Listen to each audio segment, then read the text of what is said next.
reflected under city lights. Without a care or fears, how we live in life. Though the vibe's right, I wanted more. When it's over, forgot what I was running toward. I wanna chill with a familiar face, get lost in their eyes without a trace, and contemplate if anyone can see me now. Sealed lips, inner soul screaming out. You get back to my roots and find some fertile ground, but I'm the seed that grew when concrete was all around. These streets ain't forgiving and they don't nurture much. Sure as rain falls, I rise and shine till I burn with touch. Head in the clouds, dreaming of clearer skies. Fins out of water by the riverside. Close to home, but it feel out of reach. But all along, it's inside of me. Hard to hide and show restraint when you're shining in the rain. Damn streets, neon lights, reflecting on my inner lights. Reflecting hold up, reflecting on my inner shine. Reflecting hold up, reflecting on my shed light. What's on your mind? I grapple with duality, get been reality. Live my dreams and make my life a non-fiction fantasy. Journaling on my tablet, writing calligraphy. In the ancient park, a stone's throw from the city street. Third eye opens as the city sleeps. Quiet the chaos, sync up with my inner peace. I'm present, reflecting on where I've been. No matter where I go, I can return again. Hard to hide and show restraint when you're shining in the rain. Damn streets, neon lights, reflecting on my inner lights. Reflecting hold up, reflecting on my inner shine. Reflecting hold up, reflecting on my shed light. What's on your mind? On my inner light. On my inner light.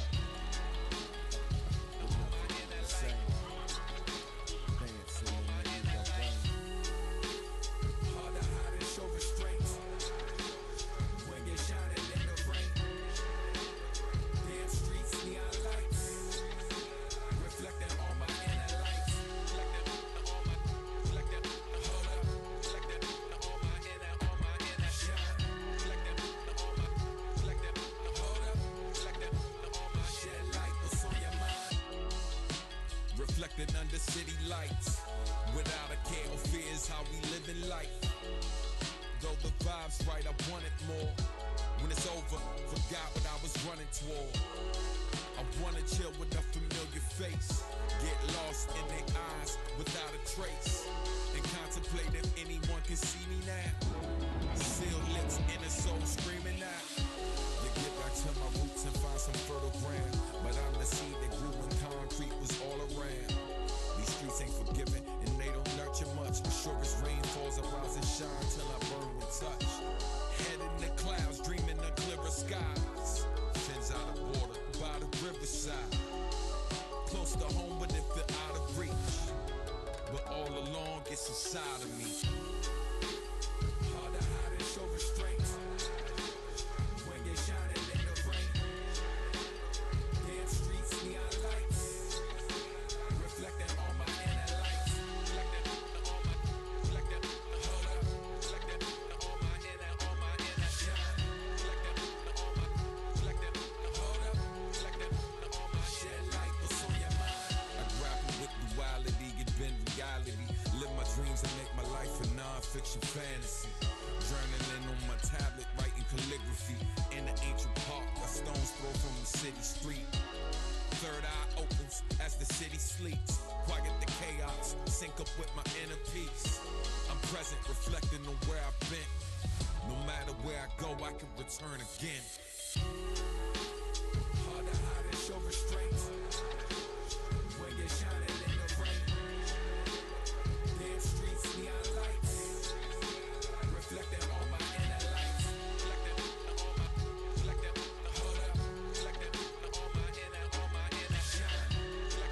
Hello everyone. How are you doing today? Happy Sunday. Happy Sunday. Hello Swifter. Hello Gripples. Hello Zata. Hello Kitsumi, Nepu, Mika, Vindy. How are you doing everyone? Hope you're doing well today. And I am today back to reading Ato events. Yesterday we finished reading 84. So today I hope that I can get through the rest of the story. Although it's a lot, but I'll try my best. I come hang out for a few before lack of sleep takes me. Also come say hi. Doing as best as I can. No worries, no worries. Maybe my reading will be will make you sleepy and you'll fall asleep faster.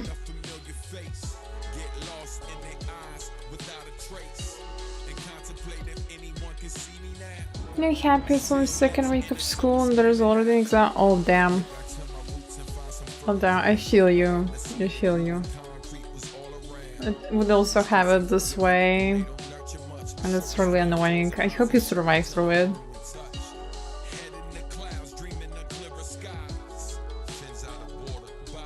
If I can give you some solace is that the school is not eternal. It will end one day. And honestly, that thought was really comforting back then. I'm so happy that I don't have to study anymore. Studying was absolutely horrible. I hated it so much. Oh yeah, you just survive through it. You'll be alright. You'll be alright. No worries.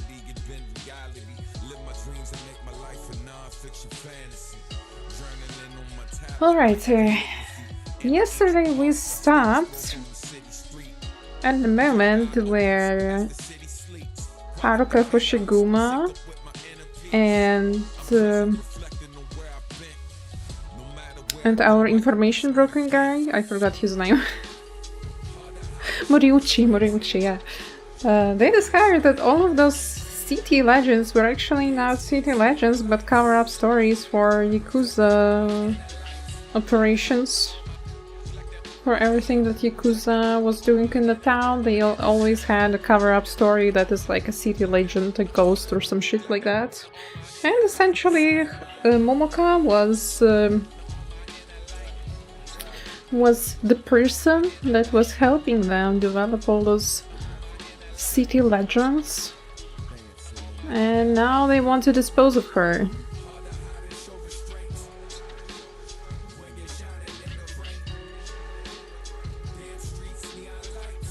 So, let's continue.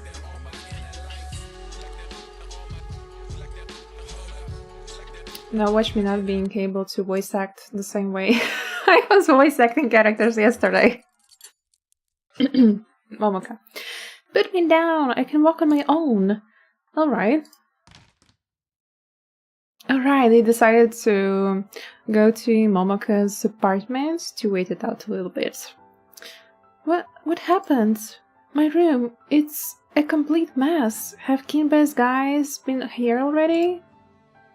Careful, someone might be lying in an ambush. Momoka ignores Hoshiguma's warning and runs towards the window. Husky? How could this happen? Who cut my husky? It was her plant. Cut?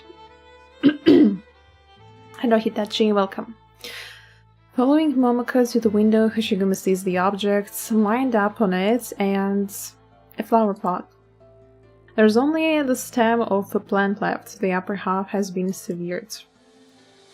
Hoshiguma turns her head towards the trash can and sees the upper half lying inside. Husky is a tree? Miggy, thank you so much for resubscribing. 52 months. Oh my god, 8 more months and it will be 5 years of subscription. Holy shit, Mugi. Thank you so much for your support. And I hope you're doing well, hope you're having a good weekend. A sapling! It didn't grow much because I haven't taken good care of it. But who did this? Why? Why? Momoka, calm down.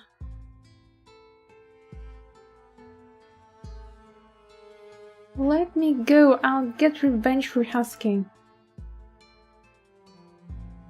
For some reason, Momoko seems to get angrier with each word that Hoshiguma says. Her eyes are wide, she's panting hard and trembling all over, seemingly willing to fight to death. Hoshiguma instinctively takes a step back and even has the urge to gulp, something that she does not often do. Not that Momoko is trying to do anything to her, but Momoko intends to kill. Hoshiguma can sense it. Hoshiguma takes another step back and touches a water bottle. She immediately pours a cup of water and hands it to Momoko. Hello ABP, welcome to the stream. Hope you're well today, this weekend. Here, have some water. Momoko does not answer. She snatches the cup out of Hoshiguma's hands and empties it in a single gulp, leaving bite marks on the edge of the paper cut. At least it seems to have calmed her down a little. If only a little. It must have been Kinbei's people who did this to Husky, right? Very likely. But why? Did they cut Husky to vent their anger just because I wasn't home? How could they do this? Judging from what I say in the trash can, Husky wasn't in a very good shape. Momoko takes a big step towards Hoshiguma. Hoshiguma almost knocks over the water bottle as she flinches. Of course Husky is in bad shape. How could it be anything else when all my time is occupied with work? Huh? Of course I wanted Husky to grow up healthy and keep changing its spots until it's too big for my room. But I have to do overtime when the agency asks. I don't get home until 3 or 4 in the morning, and a lot of times I don't even remember when I last watered it. But that's okay. I could take notes and measure the water. But the people at the agency laugh at me when I say I want to take Husky with me on long trips. I tried those blogger tips and put eye drop vials in the soil, but it doesn't work. Husky's leaves are always yellow when I come back from a long trip, and it almost wilted a few times. I had to work hard to save it over time. How could it grow when it's always on the brink of death? It's very important to you, is it? The question that came to Hoshiguma's mind was a rare species, but she immediately realizes that it's not what she should ask. Is it a gift from someone dear to you? No. I picked it up from the roadside. The roadside? I came to Mitsukui with Hanamaru, a clown beast I had kept for a long time. As my work got busier, I no longer had time to care for her, so I gave her away along with her climbing rack. I bought a similar one to remember her. I knew I didn't have time to keep a pet, so I thought I would keep a plant. And that was Husky. No, my first one was Rad. Oh, it's not even her first plant, damn. I tried my best to make time to take care of Ran, following the instructions in the manual to the letter, but after a few months... Hoshiguma glances at the flower pot next to Cloudbee's climbing rack. The little seedling sprouted in Ran's spot. I asked the flower shop owner and he said it was a berry seedling and suggested that I changed pots. That was Ichigo. Then the windows of my room broke on a windy day, and by the time I got back home, Ran, Ichigo, Matsumaru, Togidono... My plants always die in strange ways. Togidono died because of a flood upstairs. I started suspecting that plants and I just weren't good together, but I couldn't keep a pet because I might have to go on a long trip at a moment's notice at any time. But I would come home to an empty room without even a single blade of grass I could take to without putting on a mask. I couldn't take it anymore, which was why I got Tamasuboru. Oh god. I didn't mean this made me out of topic, but what emulator do you use for ARKNIGHTS PC? I use Mumu. LD player does not work for me. I tweaked my what do you call those settings in English? Virtual settings? I think virtualization, or how do you call it? And it didn't help sadly, so yeah, LD player doesn't work for me, but Mumu player works very well for me, and I like it. I like it a lot.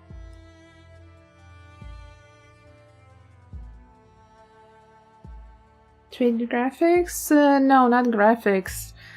BIOS settings? I think the setting itself is called virtualization, I think. So yeah, you had to enable those for some emulators to work. It doesn't matter what I did, it didn't work at all. Although LD player is the one that is like recommended by everyone, like it's the most stable one, but it just doesn't work on my system. I think it's the thing with emulators in general. You just have to try out multiple ones until you find the one that's working for you. They are like that.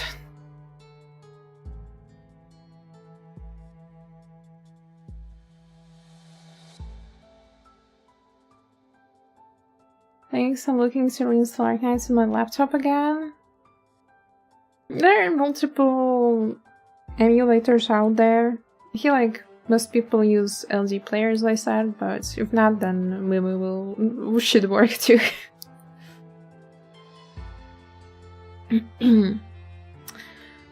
Okay, let's get back to story. This electronic pad. What happened to Tamasaboru?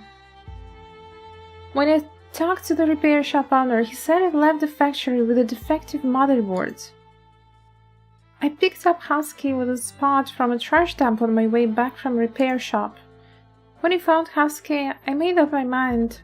I would give up on keeping a plant if I couldn't keep it alive.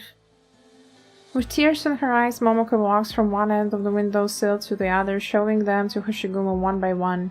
Hoshiguma is not sure whether to laugh or cry until Momoko pulls the last bag open. It's not a memorial for a pet or plant, but 2 memorial tablets. The names inscribed upon them are Kazuhiko Shino and Kumiko Shino. What is this? My mama and papa. You don't mean... No, it's not that. I grew up in Gokawa, near the southern border. It was a small backwater nomadic city in Kaneshiro territory. It was known for its plastics and chemical plants, nothing else.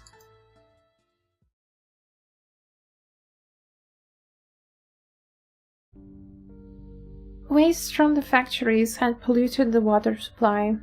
People didn't know they were drinking polluted water until a few years before I was born. I think it's a reference to, the entire region. Higashi region in ARKNIGHTS is in general a reference to Japan, but this is specific about all of their environmental disasters that happened because of factories and water pollution and like soil pollution. I managed to grow up pretty healthy, but my parents were not so lucky. Papa died when I was very little, around 5 or 6 years old. I was brought up by my mother. I don't remember much about Papa. As for Mama, she was never in good health. She complained about not being able to see clearly, feeling numb in her hands and feet, and was also prone to falling. The Kaneshiro clan hushed things up, giving people with clear health problems a pittance, while finding all sorts of excuses to deny relief to people who could still take care of themselves. Mama's condition had really deteriorated by the time kin-based agency scouted me, partially by persuasion and partially by coercion. She passed away not long after my debut. I wanted to attend her funeral, but the agency wouldn't let me, because I had become somewhat well-known by then, and they didn't want people to know that I came from Gokawa. They gave me the surname Hanyu, which sounds northern because the surname Shino might clue people in on where I came from. My relatives took care of the funeral, but the agency prohibited me from telling them the true reason why I couldn't go back. They cut ties with me after sending Mama's spirit tablet and ashes to me. The agency told me the best way to comfort my parents' souls was to become a star. Like force-feeding a foul beast, they kept telling me to become the biggest star in Mitsukuri, Higashi, on Terra, that it was the meaning of my entire existence. And so I kept walking down this path, forcing myself to believe that they were right until a few days ago. My performing career was the entirety of my life. Anything that could help my career, I had to do, no matter how unwilling I was. Anything that could hurt my career, I couldn't touch, no matter how attractive it was. But I'm tired. I would be, even without all those strange kaiden that keep me on edge every day. It's not that I don't like my work, but who can I talk to about things other than work?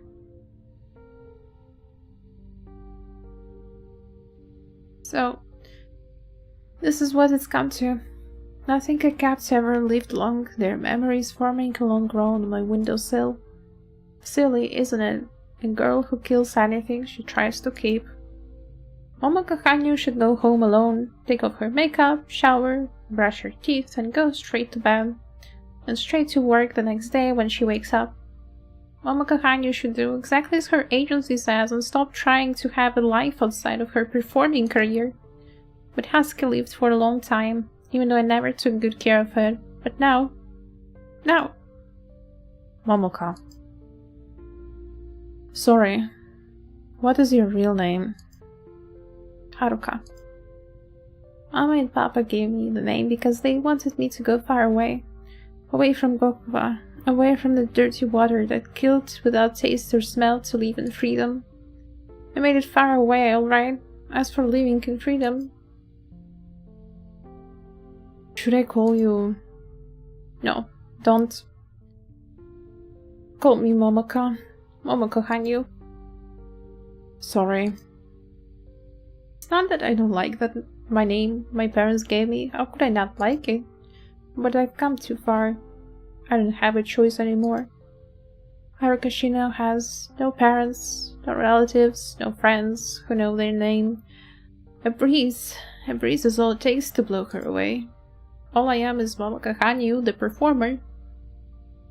Even if the agency doesn't want me anymore, even if Kimbe wants me to get Oripathe, even if he's trying to silence me, Momoko Hanyu is the only thing I am and the only thing I can be.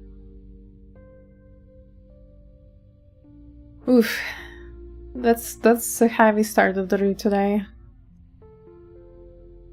Hello Sensei, welcome to the stream. Hope you're well today. Hello Hitachi. Then, back up Momoka. We're leaving. Kingless ninjas could come back at any time. I need to go to Kajamachi. Yeah. Ryuger wipes her tears and starts packing silently. Then she looks up at Hoshigumo, forcing a smile on her tear-stained face. Say, can we go and see the fireworks tomorrow? I've been living in Mitsuku for so many years, but I've never had the time to go. I used to tell Miyo-san that I would go to Riverside and watch the fireworks if I ever lost my job. Now it looks like... Well... She never finishes the sentence as her smile gradually fades, as though she knows that it's a silly question and is just waiting for someone to interrupt. Hoshigumo cannot find the words to console her.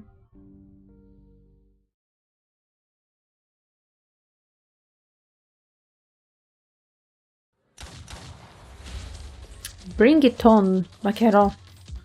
I'll pay you double what that Gomikudzu Kimbe is paying to cut off that white tail of his.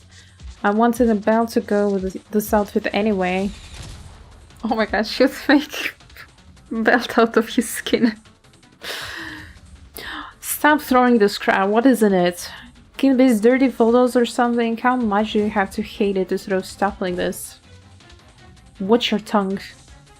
That's what I was waiting for. Jam? Are you kidding me? Ouch. My hand can't move it. What do those famous people say in their death poems? In the 50 years of human life? Well, I haven't lived that long. Shut it, I was just planning to take you to the Oyabun, but it looks like Nitsuku would be a better place without you. Ah, nah, ain't that an honor? Shut up and accept your death. Lest your spirit become a ghost that shall not know rest. What's that? My blade! It is broken by a shogi piece? Careful, Tessai! They mean business! Take this, old bastard! Ninja yells at Tessai but throws the broken sword to Kichise lying on the ground. Kichise sees Tessai's movements clearly for the first time. His iron fan pulls in the broken blade like a magnet. Tessai swings the fan, and the blade flies from the fan. Thanks, old man. You saved my skin. You want to sleep? Do it in the bed. You still have to mind the parlor tomorrow. Right? Footsteps. Are there more of them? Hoshiguma. Momoko too. Are you alright? Were you crying, Momoko? I'm fine. Kichise, you? Would be dead if the old man didn't show up. Uncle Tessai, Momoko being haunted by Kinbei's people and has nowhere to go. I want to hide her in Kujimachi for a while. No problem. Plenty of space in the old man's pachinko parlor.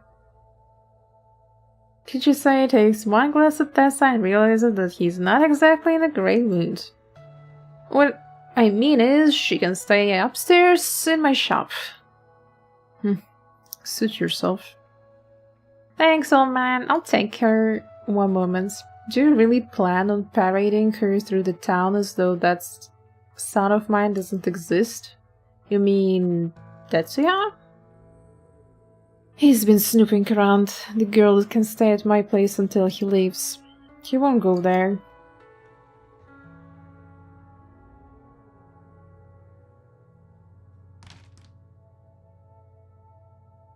Well, let's go home. Tetsuya? The lucky star ain't open today. What are you trying to do, barging in while I'm out? I'm sorry, I was looking for the Northern Court spy and I haven't searched your home yet, so I'm the only one here. Do I look like a spy to you? Wait, how did you get hurt? Was it the Northern Court? Why would a Northern Court spy attack me? Just go in a little fight, that's all. All I need is a good night's sleep. How about I bandage it for you?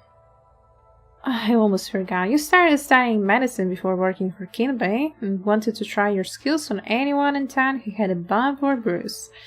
Must have read too many sword fight manga. Fine, suit yourself. Let's see if your skills have improved. Hello Naki, welcome to the stream. How are you doing today? I'm fine, thank you. Doing cocaine. Slowly getting through the story. How about you? How's your Sunday? Who did this to you? It almost went all the way through. Would you believe me if I said it was Kinbei? Don't talk bad about Mifune-san, Kichise. He's doing it for the greater good. Forget the greater good. I remember how you were crying about how you were gonna become a sword master and clear your mom's name. What happened to that with the development of Kajimachi? Did the window of this place in the luxury shops eat up all your time? I left. I didn't have to live off compensation money like you all. I didn't want you to think that I was working for him out of greed. What kind of bloody baka are you?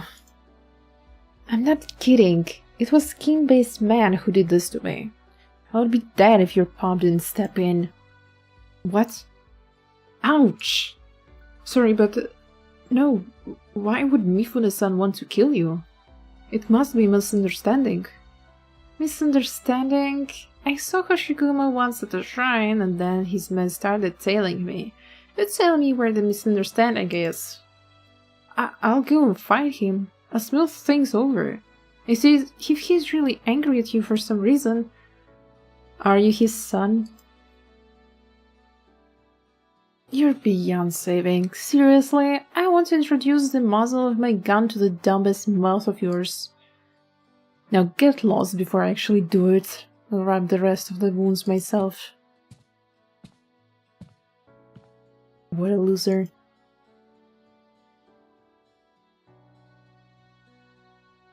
Fine, just in bed because I don't want to get out. I feel you. I also stayed in bed for so long today. I should have a comfy day. So that's the truth behind the Kaidan. What about her family home? Shimasu, Sonoguchi, that bastard Kimbe killed all of them? Strictly speaking, I only have proof for Sonoguchi. Do they have evidence then? Moriuchi, Momoko, and that so-called Kami? Do you have proof for the Diet candidate dying by your hand 20 years ago? I could never forget what happened that night. You came back with blood all over you, standing at the door of this very manor, not saying a single word. I thought you had failed to stop Kinbe, but you told me that the Diet was dead, and you killed him.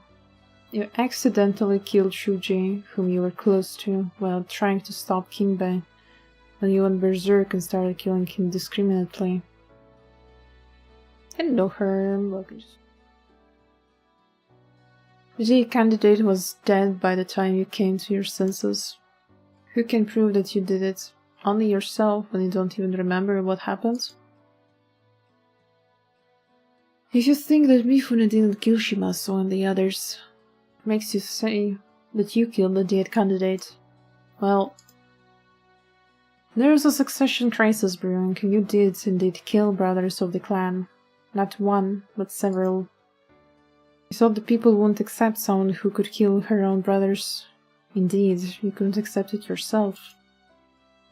The dead candidate was dead, and my relationship with you was much better than with Kinbe. Placing the blame on you would prove that I was fair and unbiased at least. Kinbe was a valued administrator who was conducting the bulk of Kinsekikai's transformation.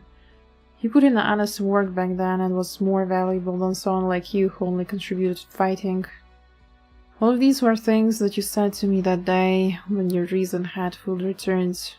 Your arguments were valid for the greater good and impossible to ignore at that time. Did any of it have to do with who killed the dead candidate though? I wanted a straight answer.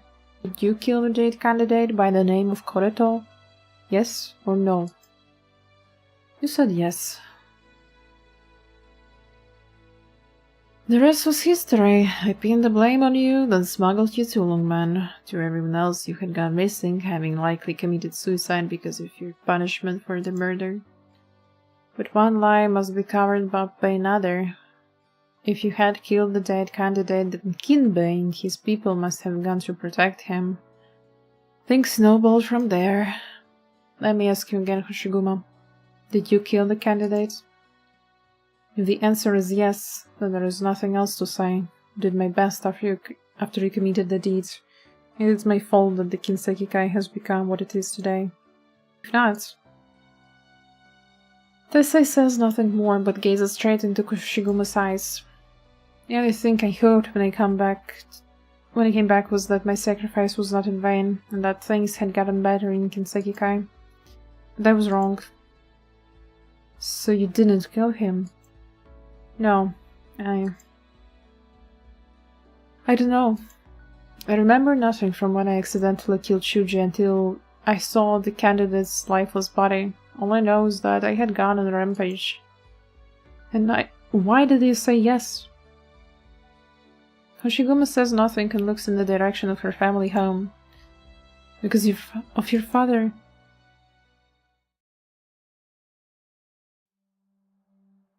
What are you doing here, Papa? Why are there so many bad people lying on the ground? Did you kill all of them? It's alright. Kuchimachi is safe. Uncle Tesai are looking for you. Is that Aunt Setsuko? Grandma Kinoe too? Did the bad people kill them? Even Tetsuya? Let's go, Papa. We need to tell Uncle Tessai. Oh, why are you pointing your blade at me? Uncle Tessai, something's wrong with Papa. Papa?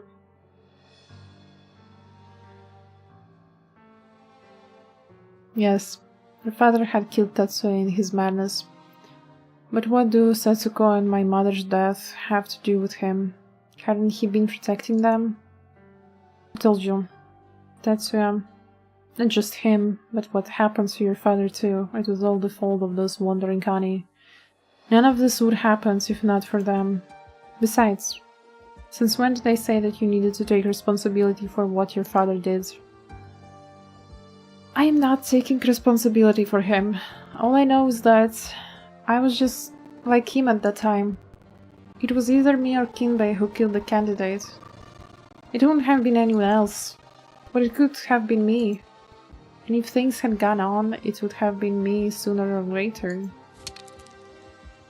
The aging Kani grabs a shogi piece from the table and smashes it to bits on the ground. Yes, I was angry at your father, but you've always been like a daughter to me. Do you know who I was thinking of when I made that Oni face on Hanya? Do you know why I gave you the shield before you left? It was for you that I made Hanya, so that you wouldn't repeat the mistakes of your father. That fallen noble house where I bought the materials and craftsmanship once had a splendid collection of legendary weapons. The stories say that they stole the secret arts of a temple, allowing them to craft weapons that were not only incredibly sharp, but also able to suppress the madness of the Oni. I didn't know if it was real, but the craftsmanship certainly was, and I made this shield intending for it to be my final work, but I felt hesitant at the ultimate step. The handle? The handle.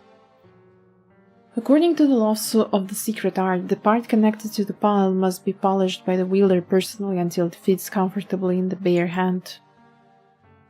It was like someone had poured cold water over me, and the intention clearly was to make one learn self-discipline. What discipline would it take to polish a piece of metal until it fits comfortably in the hands? There would be no need for any secret arts. So I never gave you the shield, which was why everyone who felt themselves up to it had designs on the clan's leadership. That's why there are so many internal clashes at the time. High-ranking members looked for any opportunity to take each other out, but it was the rank and file who suffered the most, and even the honest folk of Kajamachi became caught in the struggle. That's how the events of that night came to me. Ashigumi is silent. Karma. Right or wrong, things have come too far. There's no way to turn back the clock. How has Longman been? If life hasn't been kind, take your weapon and we'll have Kinbei's head. That's the last thing we do. We're descendants of warriors, and we'll have a warrior's death. If life has been alright, then leave now, and never think about Kinbei or me again. What happened between you and your father and I is between the two of us. It's not your fault. Stop going against your heart for the greater good. It's not your place to do so. Lone Man has been kind to me. For the first time tonight, Tessai sees Hoshiguma's gaze meet his. I am glad to hear that. But I'll go with you. Why? If this is indeed karma, then I want to clean up the loose ends before I go back to Lone Man. Very well. Give Hanya to me. You've decided how to reforge it? The reforged Hanya would already have been yours if you haven't been running around with that Momoka girl. What's this ribbon? A gift from my friends in Lone Man. I've been using it. Take this. It's a step forward that you've learned to make compromises. I wouldn't bet against you. If you face Chi Xiao once again, wielding the reforged Hanya. It's a good thing to reforge Hanya, but there is someone I need to rescue. Kinbei's got Mariuchi. The information broker who sells Oden? The reforging of Hanyas can't wait. The Kaidan were fabricated by Kinbei. The only people who know this are you, me, Momoka, a certain Kami, and Moriuchi. Kimbi would never let him walk. It's partially my fault that he's in danger. I need to help him fast. I've got something for you if you need a weapon. The old man takes out a dusty box from a corner. What's in the box? Your old outfit and the sword. I've kept them in decent enough condition. The one that you wielded that night. Take it. Unless you mean to tell me that you've not changed one bit 20 years. Alright. Damn, so that gorgeous drip is from her younger days. I see you haven't lost any of your guts. I've been meaning to ask, what have you been doing in Lungman? Clothes are a little too plain for a triad, but it doesn't seem like you've been leading a quiet life either. What's going on? Oh, I joined the Lungman police. Come again? I work for the LGT, the Lungman police. No wonder the room stinks of cop.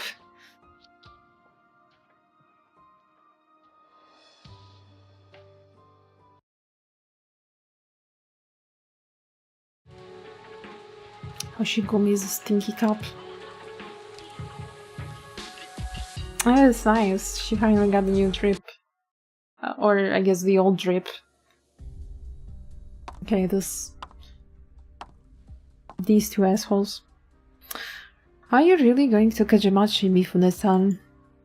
This is between me, Tessa, and Hoshiguma. I have to put the end to it personally. If things go according to your plan, Tessa will yield, even without Hanya. Does the idea of Hoshiguma coming back upset you so?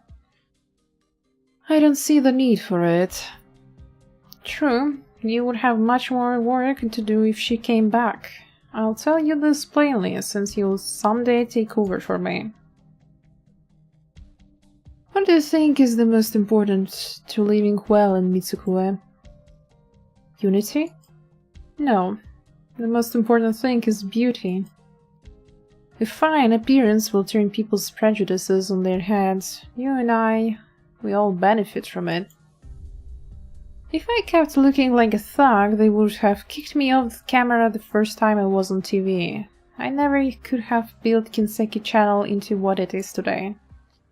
It's important that we conduct our business with a proper look, with beauty. There is an Ursine author. His name escapes me. He says that if a gun appears in the first act of a story, then the Lateran must hold it by the third act at the latest. I believe there is a Colombian group by the name of Black Steel that uses guns as well, Mifune-san. Well, you know what I mean. Mitsuku is too big and it has grown too quickly. A lot of times it's hard for us to tell if we are doing the right thing. And so we must make sure that everything we do has a proper beginning and end, that everyone is in their proper place, and the trigger of every gun is pulled by end. This is the proper appearance. This is beauty. If I get your meaning, you want to see everything through the bitter end. Think of it however you want. Feel free to put my words to the test once you become the fourth chairman of Kinseki Kai. Right now, though, you should prepare to deal with Hoshiguma. She's a tough one. But she's an Ani, and one who has already gone berserk once. Have you heard of an individual by name of Quilon? All I know is that he lived a very long time ago and had something to do with the Ani and the temples. Setting aside those old warrior stories, is this legend that Tessai talked about the most. I don't know if they're true, and they're often contradictory. For example, Tessai has told at least 3 different versions of how Quilon died. But my favorite version is cruel and beautiful. Before he reaches Nirvana and entered Kashinana. Pardon me, I have no clue how to read it. Quilon heard the cries of lost Oni when they were forced to become people of Ashihara. By then, however, Quilon no longer had strength to leave Ashoka, nor wield a sword to save his people, or even keep his fiery blue wrath in check. The flames of rage took over Quilon's soul. He lost all reason in his mad rampage, destroyed an entire army even as he lay at the gates of death. But the kin whom he was trying to protect were also destroyed by his sword. It is unknown whether Quilon died of exhaustion or took his own life, or whether he was so heartless that he attained nirvana, fully at peace with himself in spite of what he did. I am not sure why you're telling me the legend of Quilon right now. Didn't think they would talk about Quilon this event. It's actually not the first mention already. But yeah, they confirmed it that Quilon is, well, essentially father of Oni race in Arknights. So, and Quilon is Sarkas, so Oni are Sarkas. Might be different, but yeah. And Oni is at its frailest when it realizes its own powerlessness. As to whether what follows next is depression or madness, our foe has already demonstrated the answer once. Now get some rest, I have a guest to greet.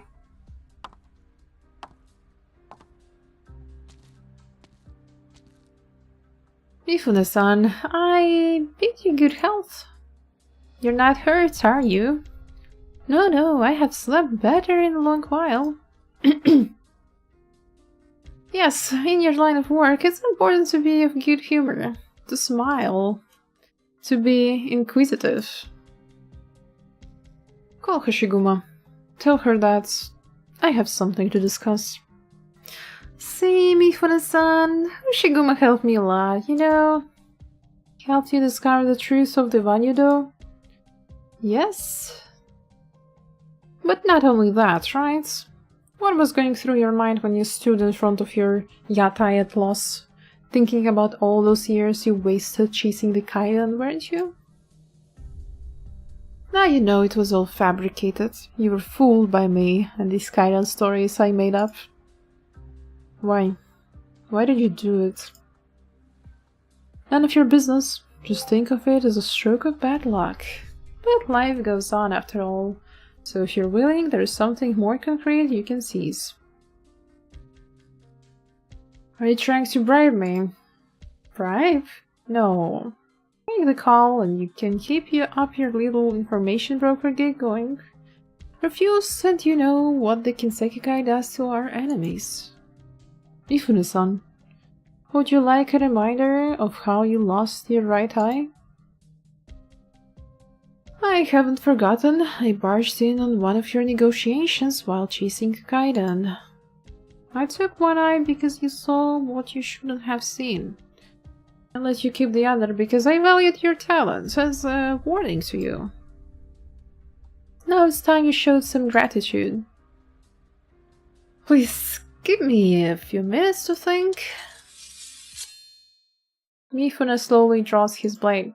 Mariuchi's gaze is fixed upon the blade's tip and slowly moves to his own throat. He gulps, unsure whether to open his mouth or close it. What's that sound? The office door is kicked open before Mariuchi can even react. Our baddest lady is here. Shiguma! Go. But Hugh! He can't keep me, and I have questions for him. Mariuchi takes one long look at Hoshiguma and hastily leaves. You don't seem anxious that I took someone from right under your nose. Why should I be anxious when something that I thought would take so much effort suddenly sorted itself out on its own? Why did you forge that letter to bring me back? It's complicated. I just told the story to somebody else and I'm not in the mood to tell it again. But the old man must know the simplest reason, however slow he might be. Hanya. Hanya? I didn't even think of that. Some Yakuza. No wonder he made an enemy out of his own son, him and his beloved Aori of Kinsekikai. Mio,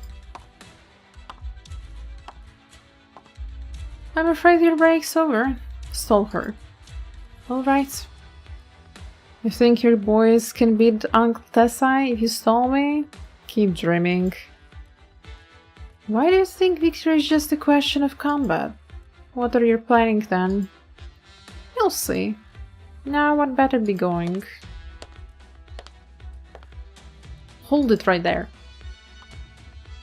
You'll be the one holding it, actually.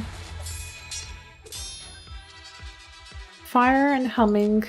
The scatter screens continue to stand unmoving. They have escorted me from the sun away. I'll be your opponent. Your blades. Draw it. No need for the blade if it's you. Is that so? With the unpleasant sound of metal against metal, a black ethereal hand appears from behind Mio, leisurely wrapping itself around a white tanto. 3 hands, 3 blades. You're strong, but that doesn't mean you have what it takes to get away from me, much less without drawing your blade. You think the sword is my only weapon? Before she finishes her sentence, Hoshiguma raises her right leg and brings it down on the round table beside her with great force. The table flies into air, blocking her opponent's view. With a powerful leap, Hoshiguma points her sheathed swords at her foe's head. 3 flashes greet her, cutting the table open like a hot knife through butter. The sheath encounters the black hand, delivering great force. Yeah!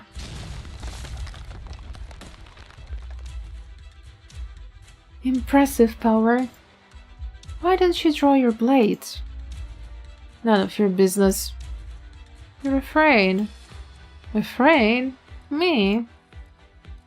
You're afraid that drawing your blade will cause something that you don't want to happen. Quillan's death. I see. What? But what you fear will happen. Whether you draw your blade or not, it'll be your inevitable end, assuming Mifuno-san predictions are accurate. I don't really get it. Despicable. Me? No, not you. Me. Run. Flee. Marucci does not know how long he has been running. He can feel his own innards shaking and trembling. Wait, that's after fight? Yeah, that's after operation.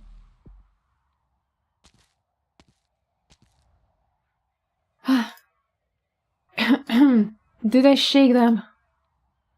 You got out on your own? Who's there? Forgot me so soon. Kami-sama? Don't look at me like that. I'm not here to help you. I don't like the answer about the kaidan that I got at your yatai. I kinda hate it. I get that. I had planned on cutting ties with you and then kite entirely. Perhaps you'll leave me to go and take a trip to the north. My son asked me to do something. The Kanoshi? He asked you to find me? Not him. Who else could it be then?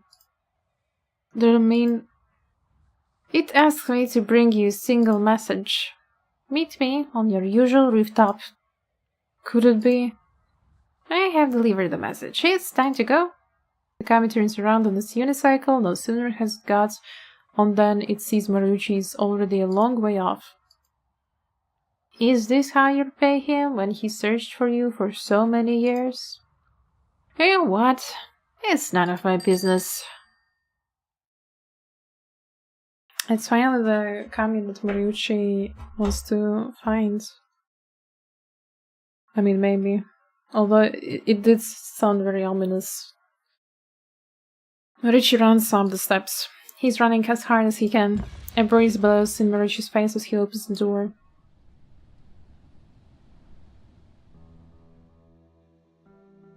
Many a sunset has he watched lying on this rooftop, watching the sky turn from red to black until the stars appear before the light is overcome by the neon city.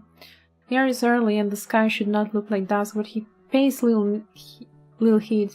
Perhaps he considers it a sign of the coming of a Kami. He could not describe his own emotions as he gazes at the sky. Excitement, anxiety, fulfillment, happiness, sadness? But he lies there, waiting for a guest who may never come, until the warm breeze sends him into slumber.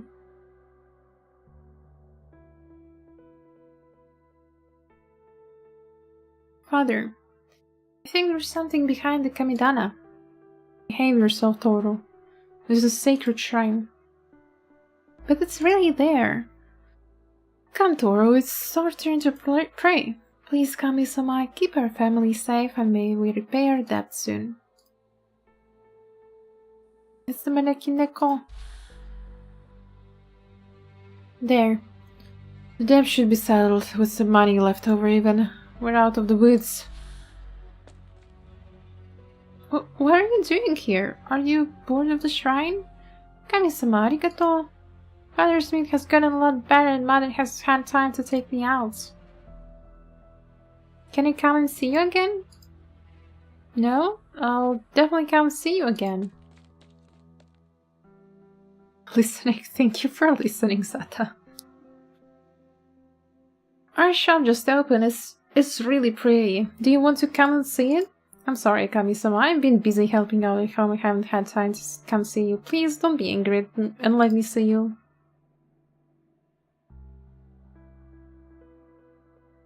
Kami-sama, are you still there? Did you leave? Or do you want to see me? You don't want to see me anymore. I'll treat it like you don't want to see me, but you're still listening to me, okay? Some things have happened at home. Father may have to go back to manual labor. Mother's been sewing clothes for other people, her eyesight is declining. But I'm sure none of that has anything to do with you. You give so many blessings to our family, surely you wouldn't take it all back. Surely. Kami-sama. Father's dead. Overdrinking, the blow was too great for him.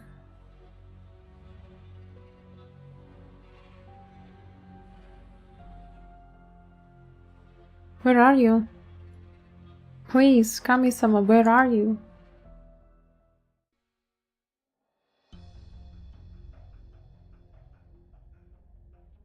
Hello, Bento. Welcome to the stream. Thank you for joining.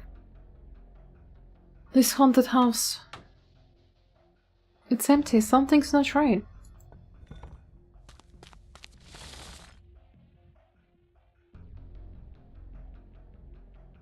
It's connected to the nomadic city superstructure? How am I supposed to search this place? This is far more than just one house of Kajimachi. The whole plate might be connected. No, don't be discouraged, as long as I find that bastard. What's this? Tetsuya stands dumbfounded, staring at dozens of crates that someone has stacked up here. He blinks a few times and opens one of them. It's weapons. Katana, crossbows, grenade launchers. Is that the Hoashi emblem? That major Northern Court clan? Is this where they hid their weapons? Are you enjoying the story? Yeah, I mean, it's quite an emotional roller coaster. Like, it has a very, very funny moments sometimes, then it suddenly gets really deep and dark. But yeah, it's a really nice story. It's a pretty nice read. I'm enjoying it a lot. He takes down a weapon-filled crate and opens the one underneath it, finding Northern Court standard issue provisions and medical supplies inside. He furiously takes the crates down one by one, opening all of them. All contains military supplies manufactured by Northern Courts, every single one. The Northern Court weapons that Papa says aren't here, but they are... You've gone too far, boy. Who are you? Oyabun wanted you to look for traces of Northern Court spies. It's enough that you found them. You've made a lot of work opening these up one by one. Did you just take my picture? This is big after all. Best keep some evidence to prevent disputes. Let's go. Where to? To see Mifune-san. Oh, wait, you're stalking me? That's not important. What's important is that you're working for Mifune-san, and so am I. And take that mask off. Huh? You're meeting the Oyabun. It's a little disrespectful to have your mask on, isn't it? For some reason, Tetsuya feels a chill run up his spine, perhaps from the cold wind blowing in from the channels, but he has no choice but to comply. It's nice I haven't had time to read this one yet. I feel like I have a few events on my backlog at this point. I mean, the events have been quite long, honestly speaking. Like, I thought that yesterday I would get further, but I only was able to read up until 84. Today I have a bit more time, so I'll try my best to finish everything, reading everything today. But yeah, I mean, the events are great. From the recent ones, I really enjoyed Act or Die. It's probably my favorite from the past couple of years.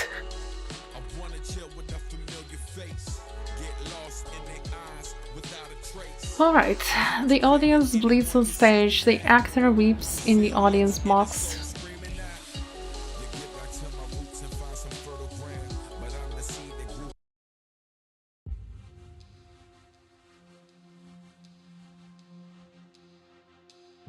Tesei-san has been inside for quite a while. I'm starting to get worried. Don't worry about him. The old man, his forge is like you singing on stage. Hoshiguma punching sound or me at pachinko machine. Are you really good at pachinko? Trying to change the subject, Kichusei takes a cookie from the plate in front of her and puts it in her mouth. Uh-oh, I've almost eaten all the cookies. Why are all the cookies here in Ninomiya's classic Kisti milk flavor? Is it Tesei-san's favorite? Tetsuya used to like it. If Tetsuya realized what kind of man Kimbe was, he would have realized it a long time ago if he could.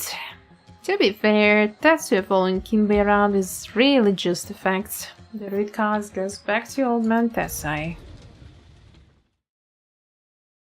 If only Tetsuya had half your wisdom, Kichusei-san. Kimbe! Go inside, Momoka. I'll hold him off. Let's not rush to a fight, kiddo. My, how honored I am to be welcomed by the Oyabune himself. Where is Hoshiguma? She's enjoying the hospitality of my people and is unable to help you. Despicable scum. Blame yourself. I was trying to bait her with Mariucci, but she beat the hook before I even had time to set the bait. But I don't like to kill unless I have to. These are more civilized times. I am here to extend a sincere invitation to Chairman Tetsuya to attend my ascension ceremony. You're what? You heard me. If Chairman Tetsuya will not hand over Kujimachi whatsoever, then I must take the small liberty of taking over the leadership of Kinsekikai. After all, the position is already little more than figurehead. If you're too embarrassed to attend, you can simply hand over Hanya, and the ceremony can take place without you. Hanya is not the symbol of succession. Never was. It is if everyone believes it is. You favored Hoshiguma too much. You never realized it, did you? Or did you choose to give Hanya to Hoshiguma before she went to Longman for the sole purpose of snubbing me? Or did she have that I didn't, that you would detest me so? You think too highly of yourself. Yes! That's what I wanted to hear. It's not that I think too highly of myself, old man. You look down on everyone except for your beloved Hoshiguma. Standing alone at the door, Mifune laughs. Momoka and Kichusei slowly move back behind Tesai. Perhaps your son would not have turned against you if I told you this sooner. Why bring up Tetsuya? Did you think I posed you in order to pass leadership onto that kid? He's not made for it. I know, he's another one you looked down on. Enough talk. I may not be able to beat you, but it's not so hard to stall you until Hoshiguma gets back. This is my house, after all. Also, it will be a good chance to try out the reforged Hanya. Tamashigiri? Wonderful. I have something to show you before that, though. Mifune reaches into his clothes. Tessa keeps a careful eye on his movements, but all Mifune does is takes out a few photos, casually tossing them to the floor. Tessa catches a glimpse of one of the photos, which falls face up in front of him. Tetsuya! Tetsuya! Such a good boy. He did everything I asked of him to the limits of his ability, whether he could ultimately handle it or not. For example, he really did find the Northern Court spy himself. Why you... I was surprised when he first saw the photos, but then it started to make sense. Tetsuya's mother may have missed her family in the north, but she steadfastly refused any approach to become a spy. Yet the mark of Hoashi was all the weapons that we, the Kinsekikai, procured in secret. My fault, I suppose. Kinsekikai's TV station wasn't as powerful as it is now, and those who wanted a piece of Kinsekikai would have set upon the news like hungry beasts. Eventually helped you find a place for the weapons, but you had to take care of the aftermath. You were forced to place the blame on Tetsu's mother, as you once placed it on Hoshiguma. To you, Kinsekikai is the king on the shogi board. You will preserve it at all costs, never hesitating to cut other pieces loose, be it a queen like Hoshiguma, or promoted rooks like me that you look down on. I'm curious myself, what does Tetsuya mean to you? Is he a rook? A bishop? Or is he so incompetent that you see him as a pawn you wouldn't mind losing? If that was really so, we would have to have a fight here now, but he isn't. Is he? He is incompetent, but he's not a shogi piece. He's your precious son, not to be placed on the boards. Shut up. Clearly on the edge, the old man seems ready to charge at Mifune with shield raised at any moment, but Mifune can see Hanya trembling in his hands. His mother's name will never be cleared. If the same fate befalls your only remaining child, I said shut up. Hesitating, you're contemplating whether there is a chance the reforged Hanya will allow you to neutralize me in one blow, and bargain my life for Tetsuya's. Chance? What an obnoxious word. Are you scared? Unfortunately for you, there is more than one person who carries out my will. I am not claiming strength in numbers, but the moment you swing Hanya at me, a button will be pressed and these photos will show up on Kinseki channel. And you'll be free, once and for all, when Tetsuya realizes that he was right and his father never cared about him. Just as his father never cared about his mother. What do you say, old man? Damn, such a bastard. What do you say, old man? What? No, it's not true. It can't be. Tell me this isn't real. Tetsuya frantically shakes the shoulders of the ninja who brought him here, but he cannot even tell if the ninja is looking at him. After so many years, you have finally delivered Hanya into the hands of its true master. Unfortunately, I still have to complete certain tasks entrusted with me. What is the deed to Kajimachi? No rush, the one who gave me the task wanted it done cleanly. For now, you can simply follow me. Those two. The girls, I'm certainly willing to do you a favor since you've been cooperative so far. Come quietly, I'll spare their lives. You can go to hell, Kinbei. I'll cut your tail off and make a belt out of it. Kichise. His father's angry voice comes through the TV speaker, somewhat distorted, giving the scene a sense of surrealness. Papa, where are you taking him? Let him go. Want to get me? Come for me. Why him?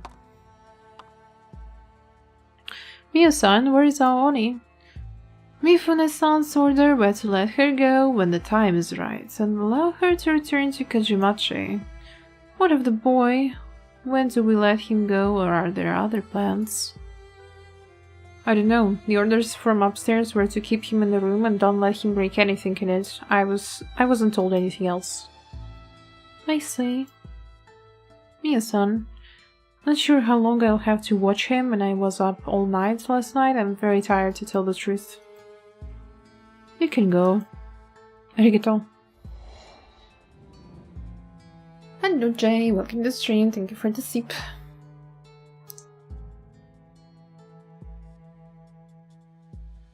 What's on the TV?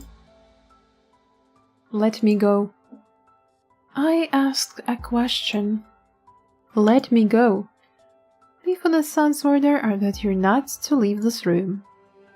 My father's gone with your people, he's yielded. What else do you want? I am simply following orders. The young Kani draws his Bokuto, but the ethereal hand emerging from behind the liberi easily brings him to the ground. Don't waste your energy. Won't you say something, Chairman Tessai? How you decided to stay silent for now? Suit yourself, as long as you speak when I tell you to. The camera follows Tessai. Tetsuya sees his father leave the manor and enter a car stopped in front of his gates. After a short while, the door of the car opens. Through an unremarkable door is the splendorous meeting hall. What's this place? Auction hall. Auctioning what? Kujimachi? You don't mean my father's... No.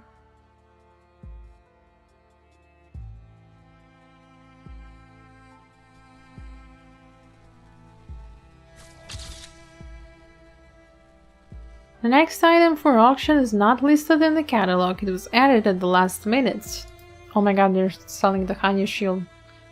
I present the very first ever TV set manufactured by the Kinseki Group. Starting at 7 million. A TV set that looks so unremarkable, yet starting at the remarkable price of 2,000 euro. There must be something extraordinary about it. 7,500,000. Kohei Mifune-san, are you serious? Of course. I doubt I'm the only one who recognizes its value. Are you sure? Regardless, we have a bid for 7,500,000 from Kohei Mifune-san. 7,500,000 going once? Going twice? 10 million. In the middle of the screen, the aging Kai slowly raises the paddle in his hand. His old feeble voice comes through the TV speakers. That's Chairman Tessai of the Kinsekai. What did Mifune say? 15 million? He's still raising the bid? What is he trying to do? Kill my father by putting him into debt? The liberi says nothing, but the young man sees a hint of pity in her eyes that goes a little further than what the number 15 million should elicit. 200 million! You're bidding 200 million, Tessai-san. 200 million? 200 million goes once? Going twice? Last chance? Sold. Tetsuya watches as Tessai rises from his seat and walks past rows of well-dressed buyers towards the TV sets that should have belonged to him to begin with. Tessai-san, there is still paperwork to be done. Tessai ignores the auctioneer and gently leaves the TV set, the way he did when he marketed it to potential buyers one at a time many years ago. Tetsuya raises his Bokuto again, charges at Mio in desperation, but it's once again thrown easily to the floor. Again and again. The TV set continues to mercilessly send distorted sounds into the room. The sound of camera shutters, of people giving a show, of applauding, footsteps, rustling of pen and paper, car doors shutting, car engines rumbling. The now unfamiliar sound of the door to his father's manor. Tetsuya has lost count of how many times he has gone back up after being thrown to the ground by Mio. He charges futilely again when he hears the voices behind him. One like a ghost, the other like a man eating kaki. Voices that hardly even seem human anymore. Now, give me the deed. Sign here, stamp your handprints, and all will be done. You still can't do it, can you? But you understand that none of it is over until you've put your palm to the page. And what happens when I do? The deed to Kajimachi will become the collateral on a loan in the amount of 200 million. The TV set is yours once you give the payment to the auction house. It's Tetsuya that I'm talking about. Him, same as always, those photos of him will be sealed away forever. He'll never be able to pay back the debt. We can keep the secret together and he'll be none the wiser. The two people in the room with the TV both freeze. Even the librarian, who should have seen plenty of such things, takes an involuntary step back. You liar! He's a liar! Mifune is a liar! Don't do it! No! I know it's not easy, choosing between abandoning her son and crushing debt. Money. I don't care about money. Money, business, titles, land, none of that matters anymore. But only this, bowing my head to rotten scum like you. And yet bow you will. Bow you will for Tetsuya you failed to save from the rampaging Kaki, and for the other Tetsuya you almost made a traitor out of. Promise me, I won't kill Tetsuya or Hoshigumo or those two girls. I won't. He tricked me! He tricked me! Don't let him trick you! You're the Oyabun of Kensekikai, you're the Tessai Kingpin, you're my father. This isn't supposed to happen, this isn't who you are. You're the villain who can turn Mitsukuya Yakuza upside down with a wave of your hand. You're the steel-hearted murderer who killed my mother. This isn't who you are. Papa. As the old man places his hand on the inkpad, then leaves his red handprint on the paper, it seems like all life has been sucked out of him. Good. Very good. By the way, your son just saw everything that happened from beginning to end. I'm sure he'll be grateful to you. No need to thank me. You... How dare you? Your son thought he was the same as me. He thought you always looked down on him as you looked down on me, thinking of him as a worthless substitute. I hope he learned his lesson and started thinking of himself as the most beatable man under heaven. How lucky he is to have someone willing to trample the last vestige of his own dignity for him. A wave of the fan and the handprinted sheet is cut in half, but Mifune continues to sneer. The image on the TV starts shaking. Something seems to have moved the camera.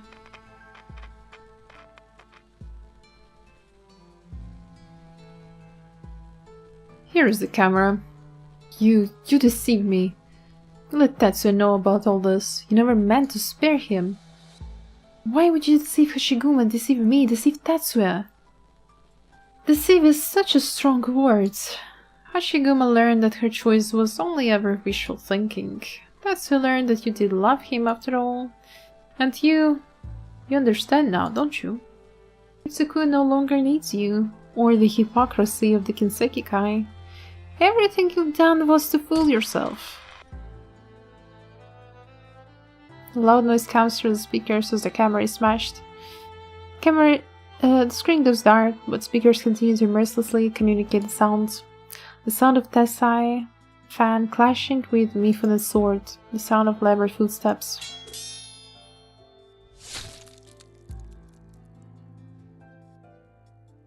The sound of blade impaling flesh. Papa. The sound of blood dripping. Papa. The sound of a body hitting the floor. Oh no, no, don't tell me Tessai is dead. The grandpa is dead. Die on the battlefield. Or die fighting cops. Die to my vengeful blade. Don't die like this. Don't die for me like this. Humiliated, trampled beneath another man's feet. You don't deserve to be my father. But I don't deserve to have you die for me like this. Why would you do this for me? Why would you do this for a fool?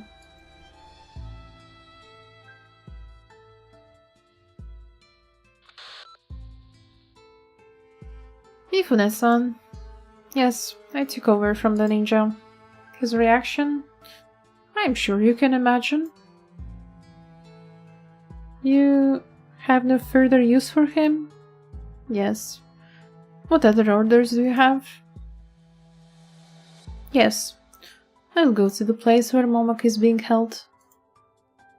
But was there not someone else? The woman by the name of Kichise?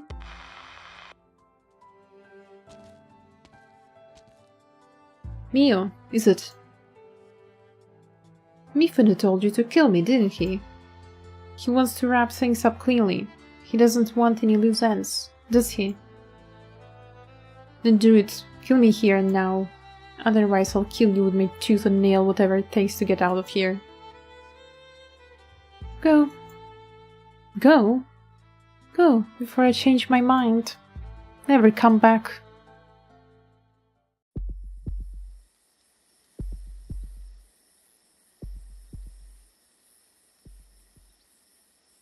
As the sun sets, Tessai does not know. He has lost track of time. He remembers falling to Mifune's blade, he remembers Mifune grabbing his hand and leaving a bloody handprint on a new contract. Then the footsteps grow distant and his vision grows grey and blurry. He wants to be free of all this. Uncle Tessai! Oh no, Hoshigumo found him. The old man stands back out feebly as he hears the familiar voice. Perhaps out of guilt, perhaps out of lingering sentiment, perhaps because he does not want Hoshigumo to see the true extent of his weakness. Hoshiguma, who did this? Kinbe? Hoshiguma, I couldn't protect Kijimachi. Or Hanya. Where's Momoka? Kichise? Kinbe was right about one thing. Sitting in my chair, I started thinking of everything as shogi pieces. Moving them, trading them, sacrificing them. But I forgot I'm no more than a shogi piece myself in the eyes of others. Run. You're no match for Kinbei. Leave this forsaken place. Go back to Lone Man. No, I won't. Sit down, Uncle Tessai. I'll find a doctor. Don't bother. Can't you see I'm beyond help? Uncle Tessai.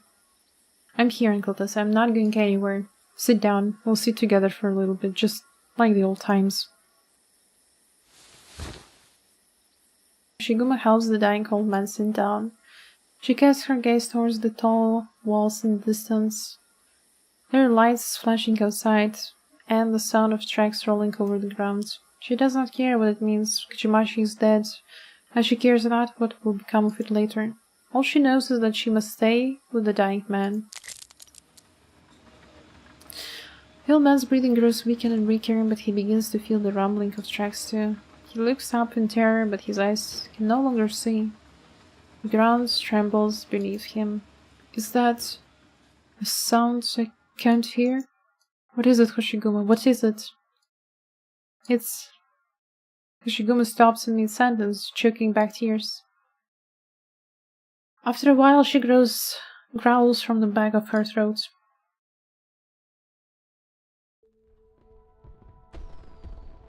Oh my god.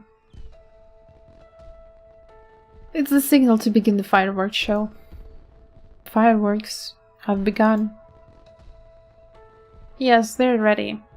You hear the commotion, don't you? Yes, Kichimachi. Hasn't been so lively in a long time. A smile appears on the old man's face. Engineering vehicle rams through the manor walls, causing the beams to shake violently. Not too far away, the pachinko parlor's machine are crushed to pieces, sending tiny balls flying everywhere. Do you hear the fireworks? Yes.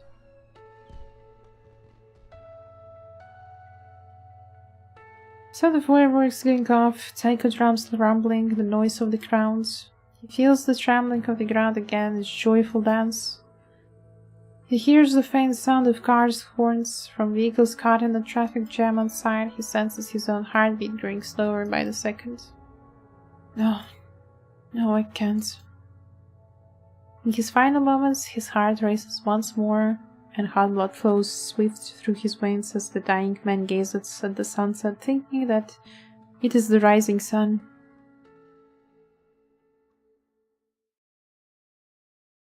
The wrinkled hands fall weakly.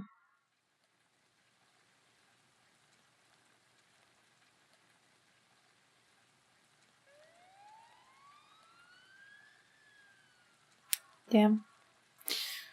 Found the body that the witness reported and the suspect matching the description of Hoshiguma.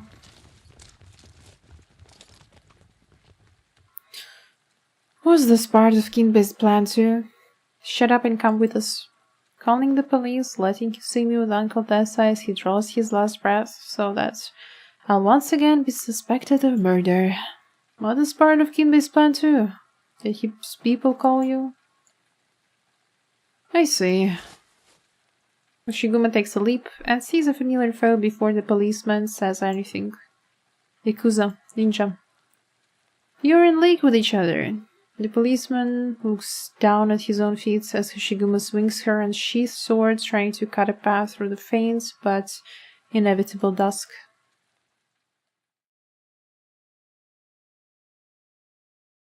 I did not expect this event to get so sad.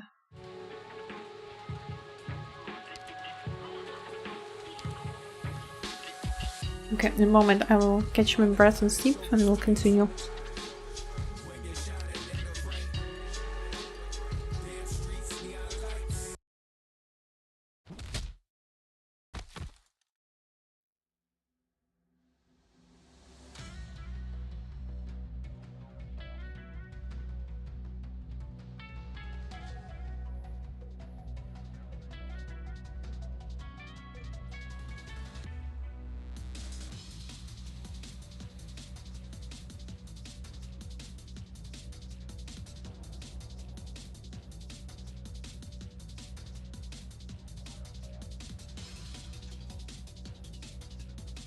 Hey man, the story made me turn up a bit. Okay, let's get back to it. Don't just stand there, the scoundrels aren't half as well behaved as the suspects. I'm tired. You think I'm not? I mean, I really am tired. We and a whole bunch of scum couldn't catch one bloody woman. So. She wouldn't touch a hair in our heads. The real scum are the ones she knocked out with her sheath. All of them have a rap sheet 10,000 long. And we're working with this scum against her while she knocks them out one by one? So. Koruto keeps saying he'll get better, but I've been on the job for almost 10 years and I don't see this things improving one bit. Out of the way, cop. Shogo, how dare you attack the police? I told you to get out of the way.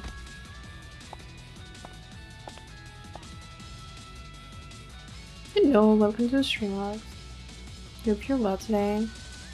Why you? We stare into each other's eyes. Excuse me, officer, may I pass? Or I could commit assault on an officer of the law or murder. I am not picky at the moment. The officer sighs and stands aside, putting his empty hands where Hoshiguma can see them. Thanks, for Shogo.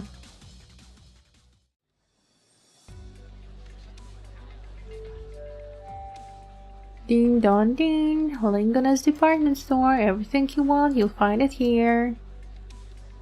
Come in, have a pint. We have just the right liquor for an oni like you. Or if you prefer the more traditional stuff, we have a fine collection of imo shoujo for you to pick from. Take this, Sojo-san. Out of the way. What's the hurry? Are you looking for the most precious thing on Terra, the stepping stone to happiness? Wait, you're Aoni of Kinsekai. May I ask where Momoko-san is? Are you a fan? Are you after Mifu's bounty? Neither, I just want to ask a favor. Can I ask you to disappear me like Momoko-san? Maybe that'll make me go viral like her. It's the Aoni. Can I get big? Out of the way. Wait, Aoni-san. Aoni-san, we're just a drinking establishment. One Moeshima Black to go. Moeshima Black production line shut down a few years ago. May I interest you in the newest offering from the same maker? It's the premium line, which I'm sure you'll be happy with. Fine, whatever. While the clerk gets liquor, Hoshiguma stands with her back against the storefront, gazing coldly at the crowd that has begun to gather. The city is a big place, whether it's called Lungman or Mitsukue. The death of one man does not move the heart of the whole city, much less the death of a Yakuza figurehead. One man has died, many still live. But the people who still live, the city that they live in has nothing to do with her anymore.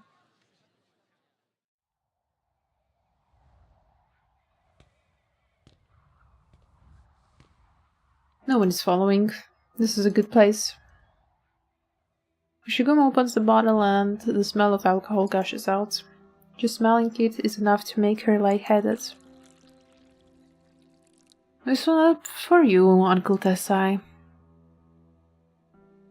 How could the stuff taste so thin when it's so expensive and the alcohol content so high? This is the second time I've drank to someone. First once to my father at my old home. The Kaiden chasers must be thrilled to Yano only drinking with a dead man. Kaiden. Story of me and Higashi ended when I chose to step up for what was right, when I really didn't know what it was. It was stupid. Even though I survived, Chien too faced the same choice and she survived as well, but I still think it's stupid. You should have met Chien Huichia, Uncle Taisai. She's a true Kyo, although they pronounce it a different way in Yan, but it refers to the same thing. Someone who is willing to stand in the way of an army 1,000 strong armed with nothing more than a sword. This one's to her. But I'm not like her. She's brave, not like me. Awkward, isn't it? When I'm scared, I can't deny it. I'm not worried about my own life, but what about the other? Those I'm trying to protect. What about my home? Honestly, I should just set out for a moment straight now and never look back. It's a big deal, an LGD officer suspected for murdering Higashi and that make a headache for everybody, from Missy to Mr. Lin to Madame Fubimizuki to Mr. Wei. They won't abandon me.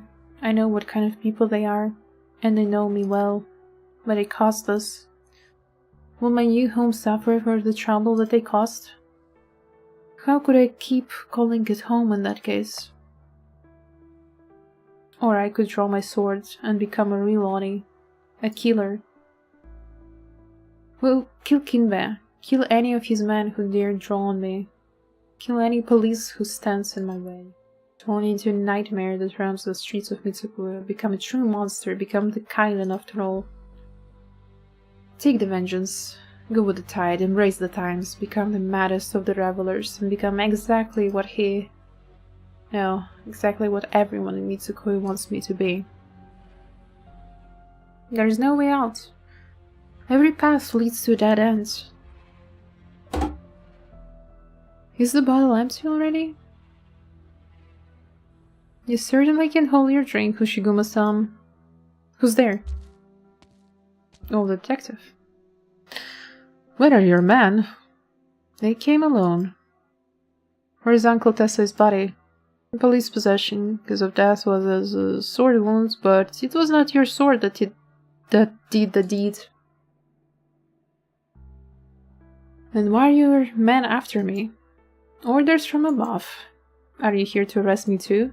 No, I'm here to drink with you. Not waiting for an answer, the policeman sits down on the ground and takes out a small glass from his pocket. Damn, this stuff is strong. You want to try to convince me to come quietly so you can carry out those orders from above? Then get you out of Mitsuku and back to Lunman? Against the orders of your superiors? Why do you think I had you taken into custody the moment you entered Mitsukura? I would have done the same if a gang leader who committed a major crime in Lunman 20 years ago came back. Is that all? What else could it be? Policeman looks straight into Hoshiguma's eyes.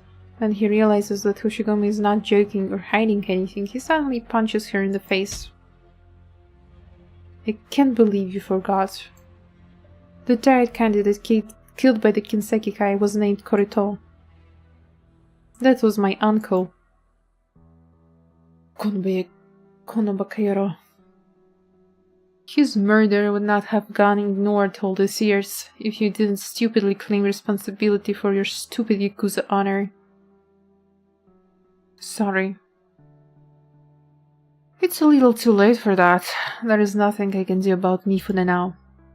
He's in cahoots with one of the most powerful Giant members. How else could a Yakuza have gained so much influence over the police? The best the police can do is let you go so he won't get what he wants.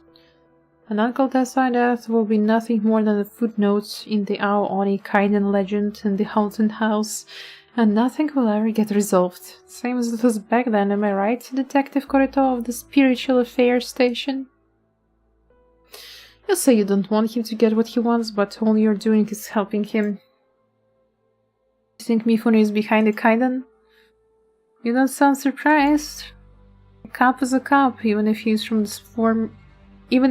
Spiritual Affairs Station. I can smell where the rod is coming from, even this chains collar around my neck. So you made peace with the chains. All you need to worry about is filling your own stomach with fried meat chop with rice. Not all of us are the same. Do you know how much it costs to get a house that can barely squeeze a family of 4, Mitsukue? I'm not sure I want to know. You're willing to pay off my loans and take my wife and kids to Lone? Sure. I'll turn your old home upside down. Or, if you're absolutely certain that it will be a fatal blow to Mifune, I could potentially see myself jumping on this gamble of yours.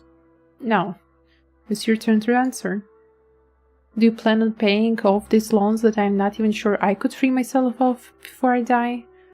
Or is there a greater power than the diet, enough to take Mifune out once and for all? I'm doing my best to help you.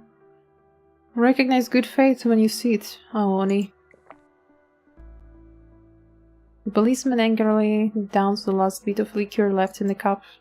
Come with me. No. Give me a reason. I want my sacrifice to mean something, but everything in Mitsuku is denying it. What else is left for me in this empty city? It is time to go. It's time to go home. I hope Missy had a better summer in Siesta than I did here. Guma. Who's there? Who's what? What are you talking about? Hoshiguma. Go-san. Momoka? Did you hear Momoka's voice, Korito? Momoka, the idol? Isn't she supposed to be with you? I was going to ask where you hid. I'm over here. This way.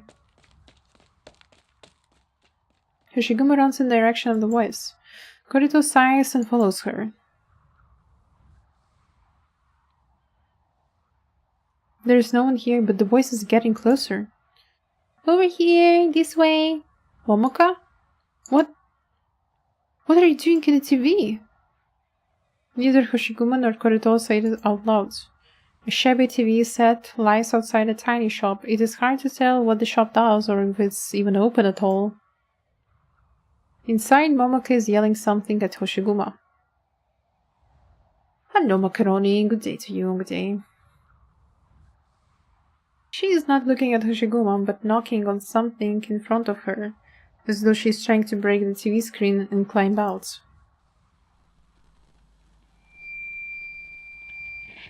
You're there, right, Hoshiguma? I'm here. Can you see me? I can't see you, but I can hear you. I'm so relieved. I thought it was all over. Hold the tears. Where are you? What's going on with this TV? Kichise and I being held prisoner at Kinbei's base. Momoka. The TV goes dark. A cold wind blows through the gaps between the buildings and Hoshiguma's sword hums in its sheath. Korito. I was agitated by Uncle Tessai's death and forgot a few things. My bad. But what about you? Did you really think I'd hidden Momoka? Kichise too. I guess she's not important to you, nothing more than an inveterate pachinko gambler. Hoshiguma. What's 1 or 2 innocent lives to you, as long as you get this troublemaker out of town? After all, they're already knee-deep in the Skinway mess. Why bother? We'll do our best to protect the people who died in the haunted house Uncle Tessai that Yakuza killed in Kichimachi a few days ago. Since when have you been any good at protecting anybody? It is Hoshiguma's turn to punch the detective in the face. The detective stumbles back a few steps before steadying himself. I don't need you to remind me of my failures. But you're not a troublemaker to me. You're my trump card. The only thing that can hurt Mifune. The only thing standing between him and total control of Mitsukue. And the way you play is to get me out of the city? It's best a cop can do. A cop, eh? You're a cop too. You know the limitations. Go back to Lumensh, Hoshiguma. Your particular individual and the LGD will take care of things for you. Hoshiguma instinctively reaches into her pocket where her LGD badge is, but the first thing she feels is something soft. The ribbon that Tessai gave her after removing it from Hanya, a gift from her friends, bearing their best wishes. For some reason she feels like she can smell the sea breeze of siesta. The haystacks of the Victorian plains, the aroma of London's downtown restaurants, and the scent of Kajumachi's old wooden houses. You're right. Good, you've seen the light. Now hurry up and...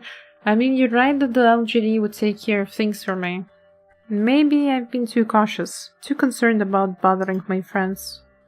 What do you mean? Hoshiguma does not understand. She takes the sword and sheath from her belt and begins wrapping the ribbon around the handle. You're going to use the sword? For what? I have a promise to fulfill. You're going to rescue them? Don't be Missy would probably be angry enough to burst a few blood vessels if I just went back to Longman with my tail between my legs, assuming I had a tail. And I'd never be able to look Li Yuxia in the eye again. As for Qian, I still have to fight Qi Xiao with the reforged Hanya. I can't very well go back empty-handed. Aren't you afraid that you'll regret it for the rest of your life, like 20 years ago? Uncle Tessai said that Hanya was imbued with the secret art of temples. But I didn't have the discipline to suppress the madness in my Ani blood. Discipline? Madness? Don't you think all that's a little vague? I don't know what would have happened 20 years ago if the secret art was there, and I don't care. I don't need it now. As long as this ribbon touches my hands, Hoshiguma will never fail to bloodlust. As for regrets, the only thing I regret is that I tried to shoulder everything myself, but I was obsessed by sacrifice being something. Why do you think you have to do this? Is it because you're a cop or because you're a Yakuza? Cop? Yakuza? None of that matters. I promised Momika, that's all.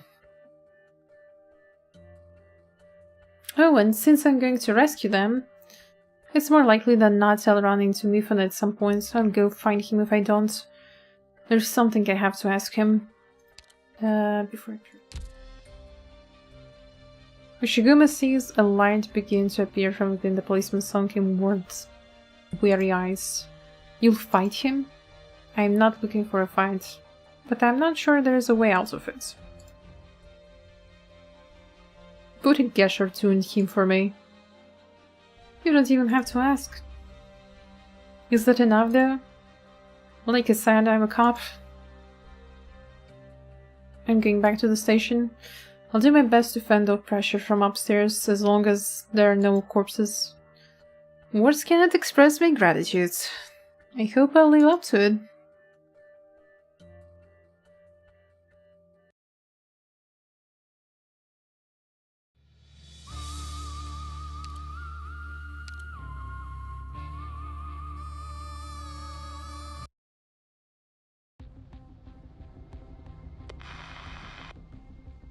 Hoshiguma, can you hear me? Can you hear? Quit yapping. You know what? Yap all you want, we'll give that Aho a warm welcome. What does Kinbe want with me? Kinbe? Who's that? I mean, Mifune. How am I supposed to know? You're an idol, so maybe the Oyabun has some use for you, or maybe he just plans to do you in. Should have buttered him up more with that pretty face of yours. I don't know what you're thinking. Bakiro, who's the heck texting me? There knows I got assigned on last-minute guard duty. What?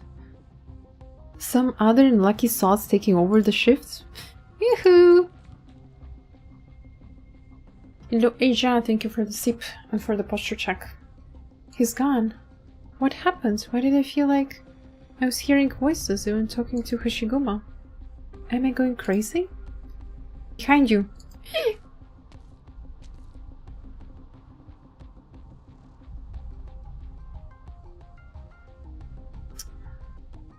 I'm sorry, but she reminds me of Ina so much. Sorry, you weren't acting in those shows. I didn't believe it when Kichisei told me.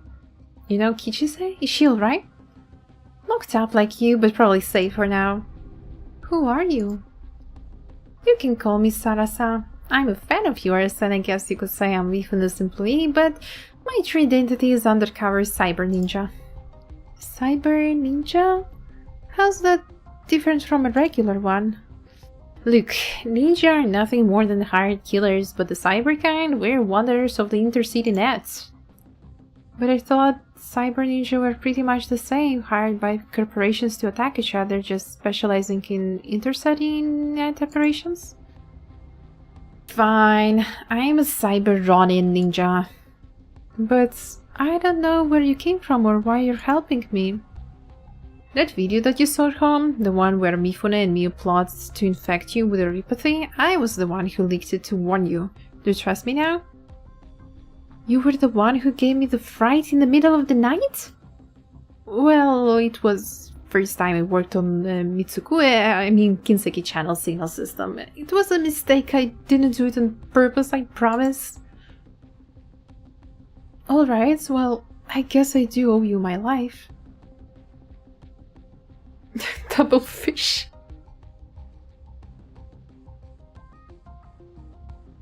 Hello, Folded. Good day to you. Doing okay. Going through the ARKNIGHTS story. Honestly, I only applied to Kinseki channel because I heard it was the biggest TV station in Mitsukue and I needed a job.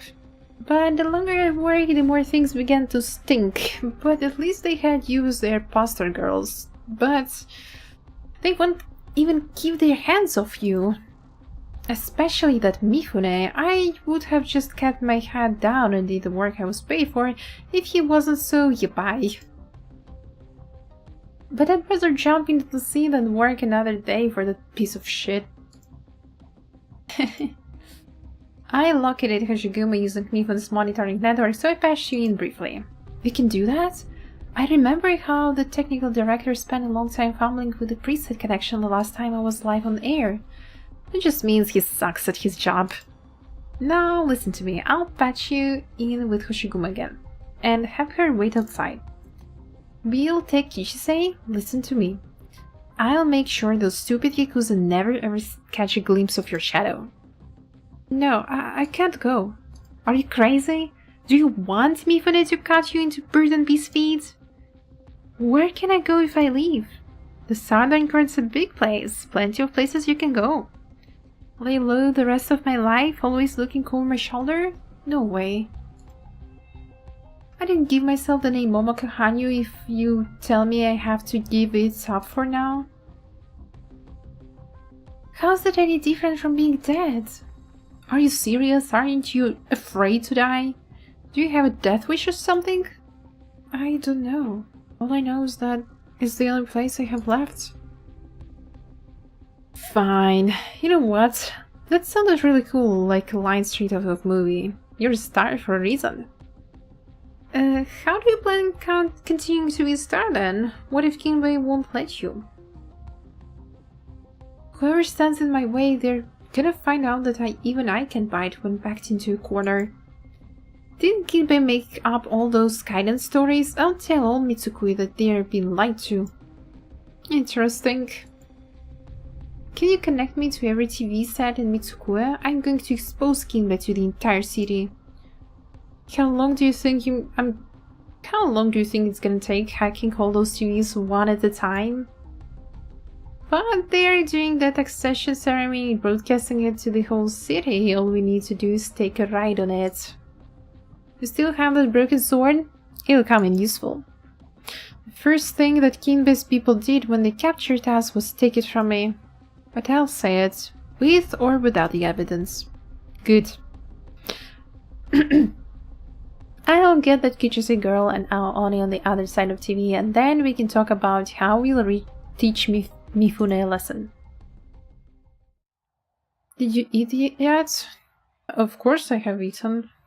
It's 6 in the evening for me, so obviously I had breakfast and lunch by that time.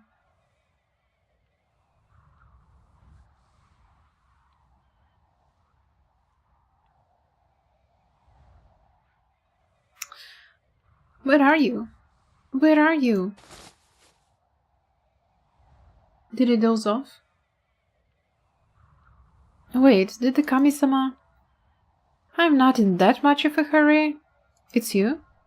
Mariuchi sits straight with a start.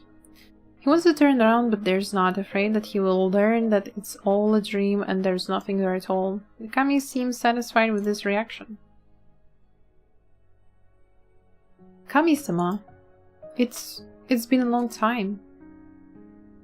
You're finally willing to show yourself to me? I'm very grateful that you pulled my family out of poverty. Did you spend all these years looking for me just to say thank you? I wanted to thank you, of course, but there was also something I wanted to ask. Why did you leave us? Why was it that we lost our happy life little by little until it was all gone? Did we offend you, or was it fate that not even you could divert? And that was why you chose to avoid us? What does any of that have to do with me? I understand. Of course it couldn't be. What I mean is, did you spend all these years looking for me just to learn the reason? Were you not looking for me because you wanted to seize happiness again? I've said this many times, but I guess you were too young to remember, so I'll be patient and tell you once more. I never give anyone anything. Think of it this way. There is something I like, and I appear in front of the people when they see it. Something... Do you mean happiness? Yes. I didn't avoid you because I was angry at you or ashamed to see you. I simply chose not to see you because happiness had left you. But now, I have a reason to see you again. Choose the right path, and you shall know happiness beyond your wildest dreams. Mikami's voice is exactly as he remembers, but for some reason it makes the hair on the back of his neck stand up. Is it because he has lost the innocence of childhood? Is it because he has heard too many lies in his time? Yes, he has heard too many lies, and he has learned to treat all beautiful promises as deception. But this is different. Please, tell me. You stand in the eye of the storm. The Ani Hoshiguma, the snake Kinbei, and to that poor goldfin, and a wolf who believes its own nose, you. All your fates are intertwined. Oh, there is also an unfortunate old man, but he's dead now. Tesei-san? With his death, you finally have the chance to see the happiness that you have longed for. His death, my happiness? What do you mean? Why is Tesei dead? Who killed him? Is it so hard to guess? What you really should ask yourself, though, is if it matters. You stand where countless people could only dream of standing, Mariuchi. This is a business opportunity, a big one. Choose right, and everything will be yours. You want me to stand on Kinbei's side? Kinbei's a liar. He wouldn't let me live. That's why it's a big business opportunity. Kinbei is a liar, certainly, but he needs you. More specifically, Kinsekikai needs you.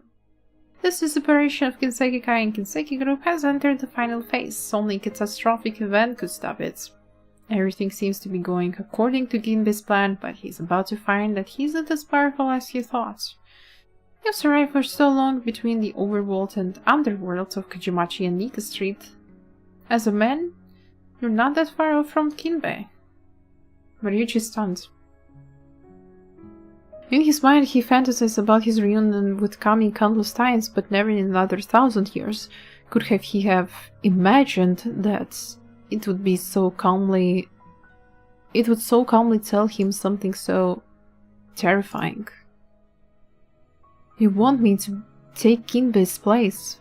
Is that the happiness that you're talking about? Yes.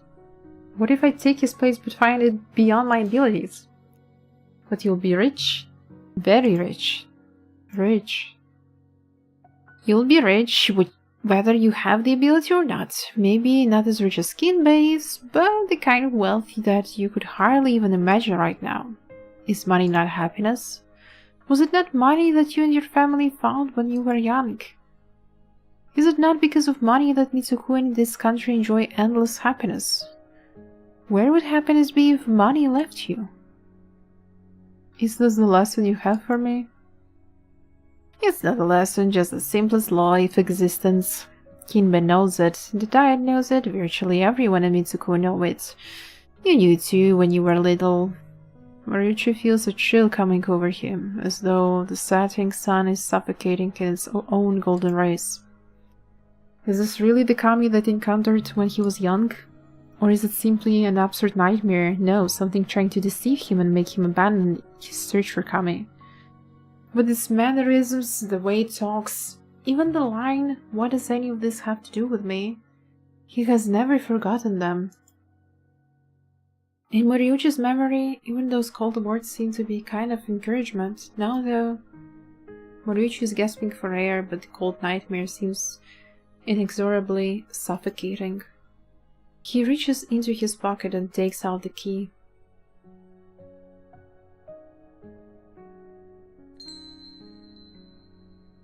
There are numerous scratches on the old-fashioned key, with a tiny maneki neko hanging from the keychain. It has kept him company for many years. Money's happiness, you say? Maybe that's what I always thought deep inside. But did you ever stop to think, before all that happens, I only ever thought of you as a friend, the only friend of a lonely boy. A friend brought me happiness for which I was very grateful but could never repay. I had no intention to accept everything that I did. When you disappeared after I failed to come to see you for a while, I thought it must have been because I had neglected you. I thought I deserved it because I had abandoned my only friends. You know, I almost did the exact same thing when I was being coerced with Mifune. Dione? Yes. My guts wrenched in shame when she came to rescue me, but I couldn't say anything. You just told me that I got it back for so long. It wasn't you who brought me happiness. You simply came to me because happiness was there. Yes. I see. You're a Kami. You've never been any more or less than a Kami. I'm sorry for my arrogance to think that I could befriend a Kami, never mind trying to catch its tail. Thank you for coming to see me and telling me that I have been walking down the wrong path my entire life. How could an information broker have any true friends?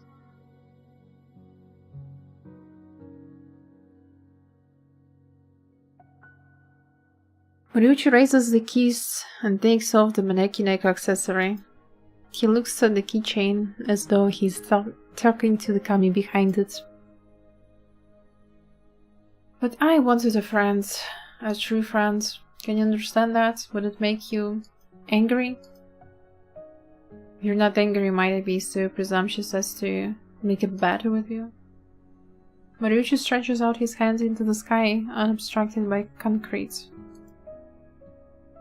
If I do as you say, I'll never have a true friend for the rest of my life. I'll never have true happiness. He bites his lip and opens up his trembling hands. The accessory falls straight down like an ordinary object and is soon swallowed by the dark streets beneath the setting sun. Sayonara. Where are you going? To find Hoshiguma. If Tessa is dead, as you said, then I have to go and help Hoshiguma. She's in the back alley of Nita Street, the one with that tiny shrine. Huh? What are you honking for? It's me. Maneki Neko-sama Mariuchi turns around to see nothing, as though nothing was there to begin with, except the orange-yellow glow of dusk.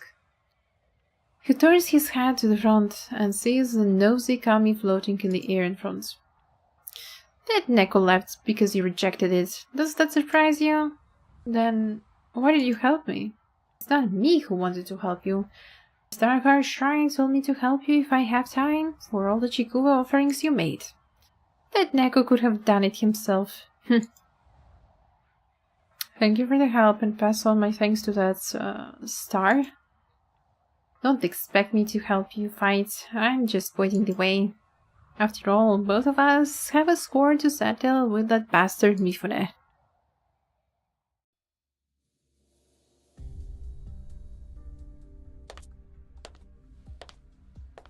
Morichi-san? Did you come to help me or stop me? Help. Did you find your Kami-sama then? He's doing fine, much better than I am, but it has nothing to do with me now that I found it. Where is Momoka? Is she with you? I was about to go in and rescue her. Moriuchi? Is that Moriuchi?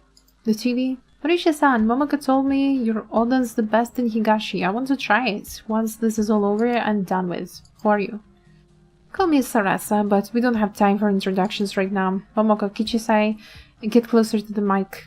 Time to make battle plans. Mitsuku in for a big surprise. Yippee! I'm gonna take down that bastard.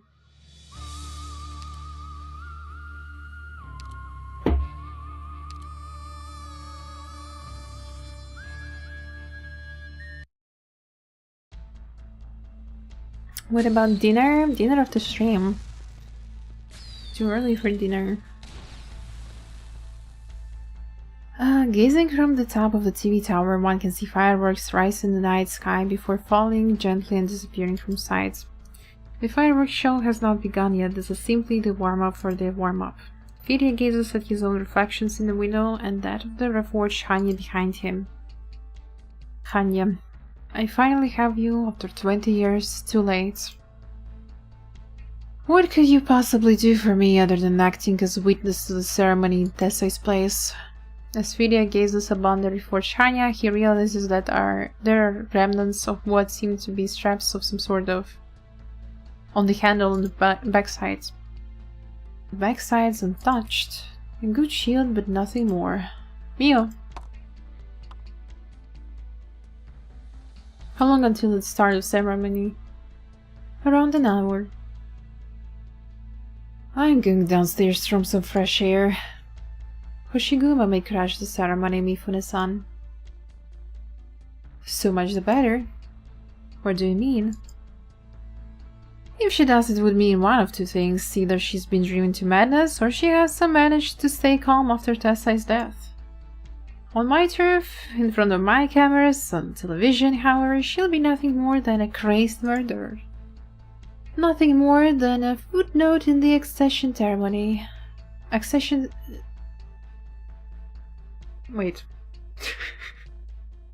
Nothing more than a footnote in the accession ceremony. A failure driven to madness. Even if I'm not a match for her, the ones upstairs will take care of her. About Momoka. Gifting soft-hearted?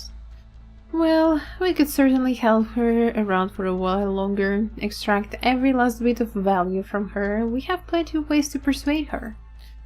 But we'll have to live the Kichisei life too, so that Momoka is not driven to despair. You haven't dealt with her yet, have you? No. Good. What about Tetsuya? Mio? He escaped. He what? Mifune's voice turned sinister in an instant. The truth. I let him go. Soft-hearted again? Yes. Is that all? That's all. I am disappointed in you. I am prepared to accept my punishment. I can wait, but this necessitates a change in your responsibilities. You will face Hoshiguma if she does come. It's my duty. Don't be in such a hurry to say yes. You know what awaits if she shows up before me still living and breathing? Yes.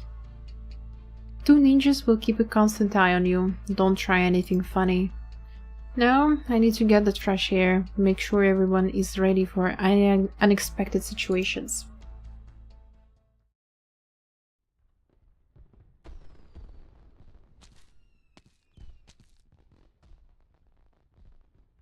Fireworks show won't start for a while. Let's walk around. No, darling, we should go straight to the side of the fireworks show on the other side of the river. They're saying on the intercity net that this area is not safe now. Rumor has it that the Oyabun in Kinsekikai is dead, killed by Oni, the one in the Kaiden. Oh, that media mogul? Was his name Kin? No, that's Mifune. It was Tessai who died. Huh, you know? I actually thought Mifune was the one who died, since he's always showing up in public. There's been rumors coming from Kajimachi plus Northern Court Spine that they're talking about. Anyway, we should go over to the other side of the river.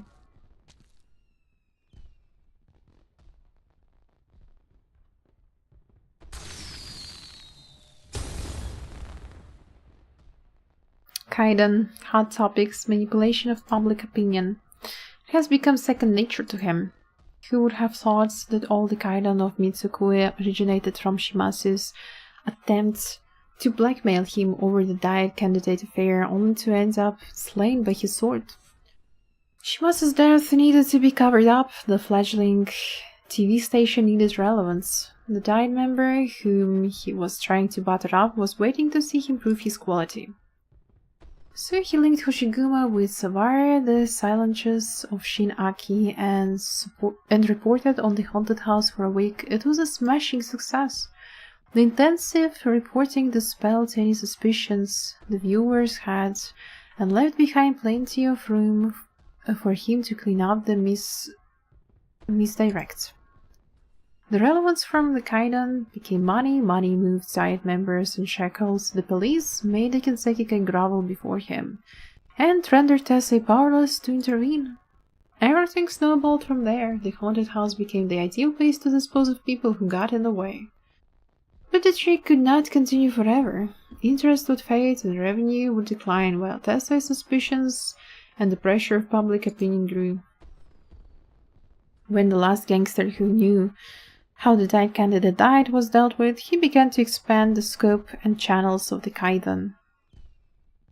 It could involve the kami or accidents, even a fabricated story that's sufficiently interesting and frightening. He too wondered why people of Mitsukui were so obsessed with Kaiden. They feared any potential danger in life, but they could not control their own curiosity. The prospect of danger seemed to represent a fatal attraction. The TV station provided the Kinsekikai with constant source of income, funding the crystalline component industry, making him someone whom Tessai looked down on but could not do without him. Meanwhile, to him, Tessai was already nothing more than a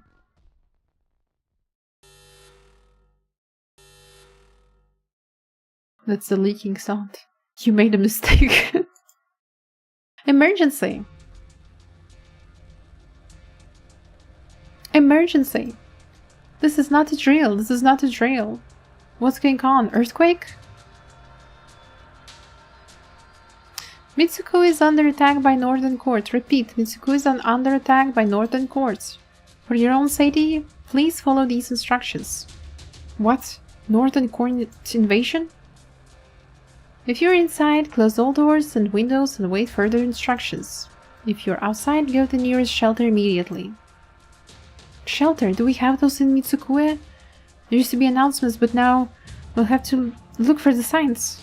On the street and beyond, all of Mitsukue is suddenly filled with red lights, with the exception of the oblivious fireworks.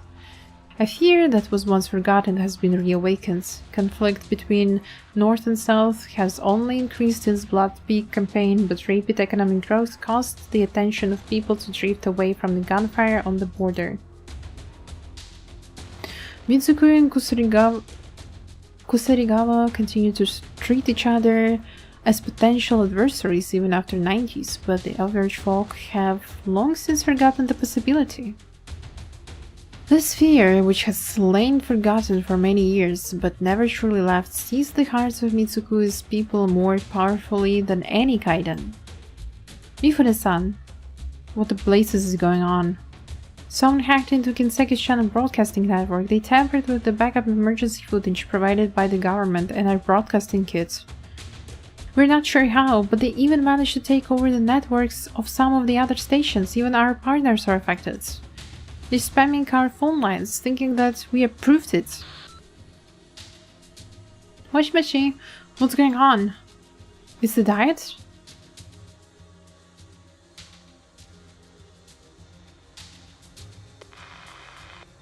How's the infiltration going? Couldn't be better. Total chaos right now. Had no difficulty breaching. Don't go too far, Sarasa. There might be unintended consequences to spreading fake news.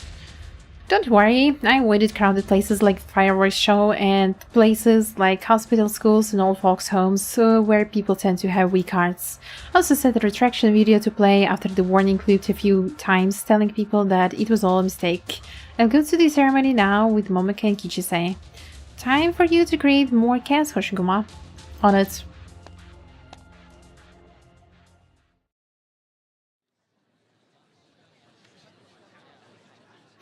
Hoshiguma walks in the opposite direction of the panicking crowd towards the TV station. As Sarasa said, the broadcasts are now changing to play the retraction video and the crowd gradually begins to calm down. As Hoshiguma walks, she wonders if she might see the reaction she hoped for from the crowd. It need not be an awakening or an awareness of vigilance, nothing so heavy. She just wants to see them shiver and remember what fear truly is. Not just a little punctuation to spice up a happy life. But all she hears is people excitedly repeating a single word, Kaiden. Here we are. So little security. Looks like the station really has its hands full. The one-horned Ani inside without hesitation, passing by 1, 2, 3 station staff without being noticed. Until the 4th. Oh, Ani! Is the Oni called the Kinseki Kai?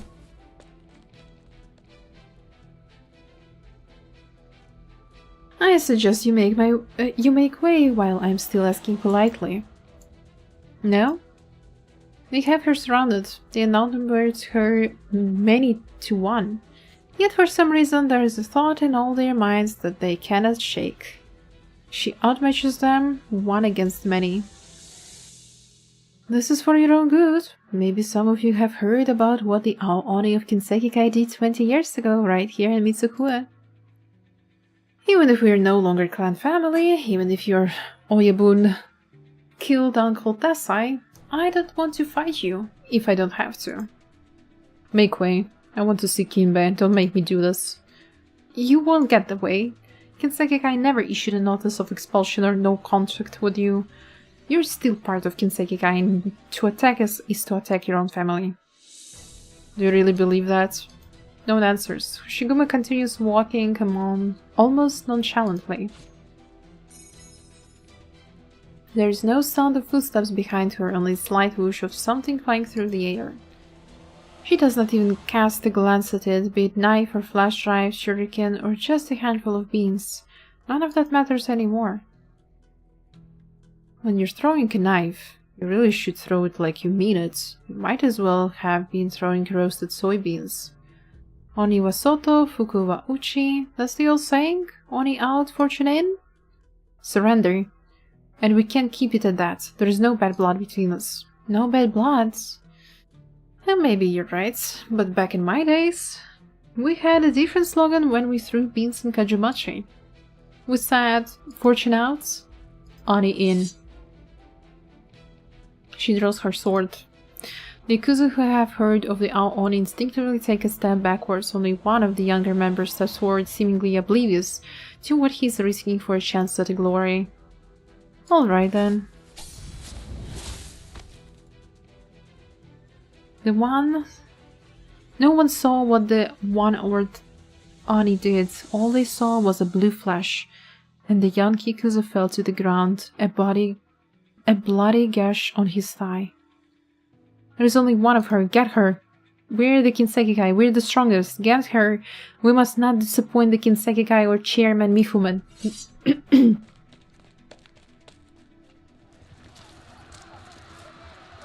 I think they stand no chance.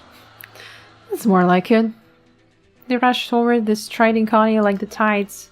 The Oni takes step after step forwards until the distance between her and the figure ahead closes to a hair's breadth. Once again, the blue lies, but this time everyone sees the true nature of the Oni, no longer attempting to suppress her fury. Hoshiguma's blade moves through the air. Before long, there is no longer anyone standing in her way. The injuries are not fatal, but no one has the strength or the stomach to oppose her anymore. Only the one-horned Ani still stands tall. Sad.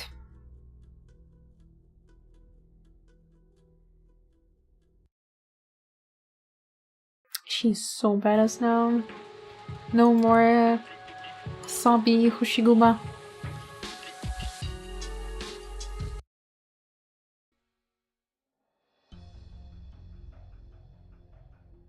The TV station is in total chaos. Wow. Grandma told me stories about Northern Corps Special Forces infiltrating Mitsuku in her youth. I didn't think much of it at the time. Thinking about it now, though, what we're seeing is just a fraction of what could have really happened. What do you think about my surprise for Kinbei? I think it might be a little too big. Well, we should focus on our own tasks. Mariuchi-san has already infiltrated the TV station. We need to head to the ascension ceremony. There shouldn't be many people there this time, but you'll need to help out if there is any resistance. Gotcha. All that's left to do is act. I'll lead the way. Climb up this vent.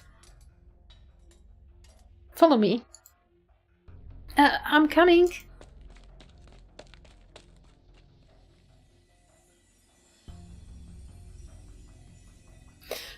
It's so high.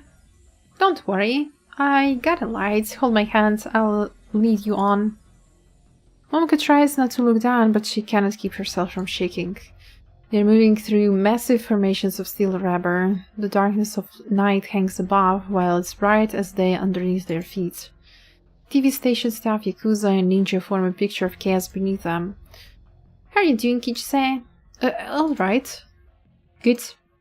You don't come up this kind of place often? Who does? Are you a deserting ninja or something? Nah, I got used to this kind of place while hiding from ninjas. Hiding? It's not important, we're here. Huh. We got people down below. Momoko? Jump over this gap and follow those pipes down the stage. You should be able to stay out of their view. That far? I'll try. Momoko clenches her fists, her eyes fixed forwards, and kicks the ground hard. The steel structure suddenly starts moving, and the platform beneath Momoko's feet begins to vibrate irregularly. Why did it start moving all of a sudden? I think I'm falling. Watch your head. What's going on? Oh, she fell? We're going down to Sarasa. Yahoo!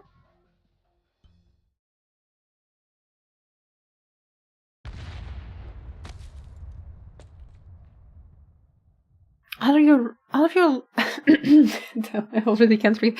Are you alright, Momoka? I'm alright, hang in there. Get on the stage, I'll get on the console. Start once the lights come on.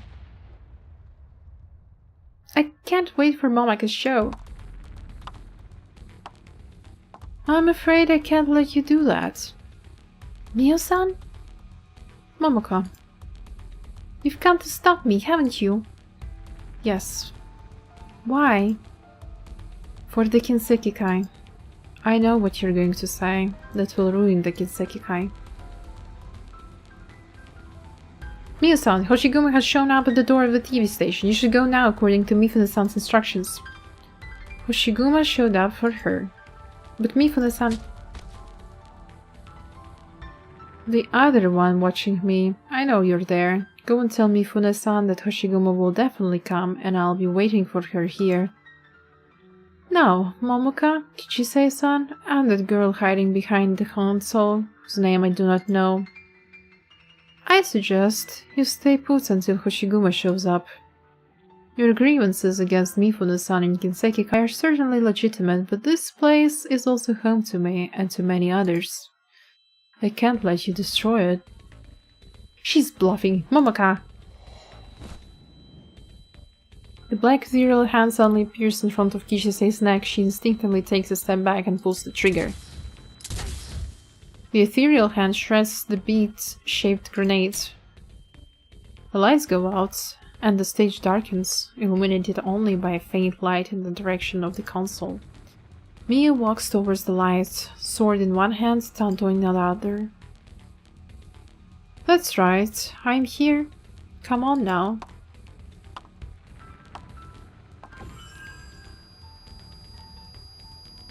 One of the spotlights suddenly turns on, shining straight into Mio's eyes. Then another, and another, and another. Then they all turn off at the same time. Mio's hesitation lasts only an instant. She takes a moment to collect herself, then charges at the console. Bang! A falling spotlight narrowly misses Mio's head. By the time she turns her gaze back to the control console, there is no longer anyone there. While Mio is occupied with the console, Kichisei, Momoko, and Sarasa begin running towards the side stage exit. She locked the door! Let's try another! Click, click. They hear the sounds of locks being engaged. The lights above their heads turn back on. Mio slowly walks toward the gathered trio. The lights are no longer under your control. Resistance is futile. You think so? Sarasa closes her eyes and raises her lamp-shaped staff. Mio's pace quickens. Suddenly, the tip of the staff emits a blinding light, and the spotlights above the stage turn off again. Not just the spotlights, all the light that remains on the stage is trapped in the liquid bouncing at the tip of the staff. Lights out. Ice Queen. And even the last glimmer of light is utterly consumed. Sarasa! You sleep. So tired. What do you do now? I can hear Miyo-san's footsteps. She's coming. Let's try the other side of the stage. Maybe the door there is still unlocked. No, it's too far. She'll find us. This is where we fell, isn't it? Can we go back the way we came? Whence? Kichisei puts Sarasa on her back and was about to move when they hear Miyo's voice coming from center stage. Don't bother. I can hear you. What do we do? It's all or nothing. I'll deal with her. Suddenly she hears the sound of knocking behind her. Is it locked? Guess we'll have to do this hard way. Get out of the way.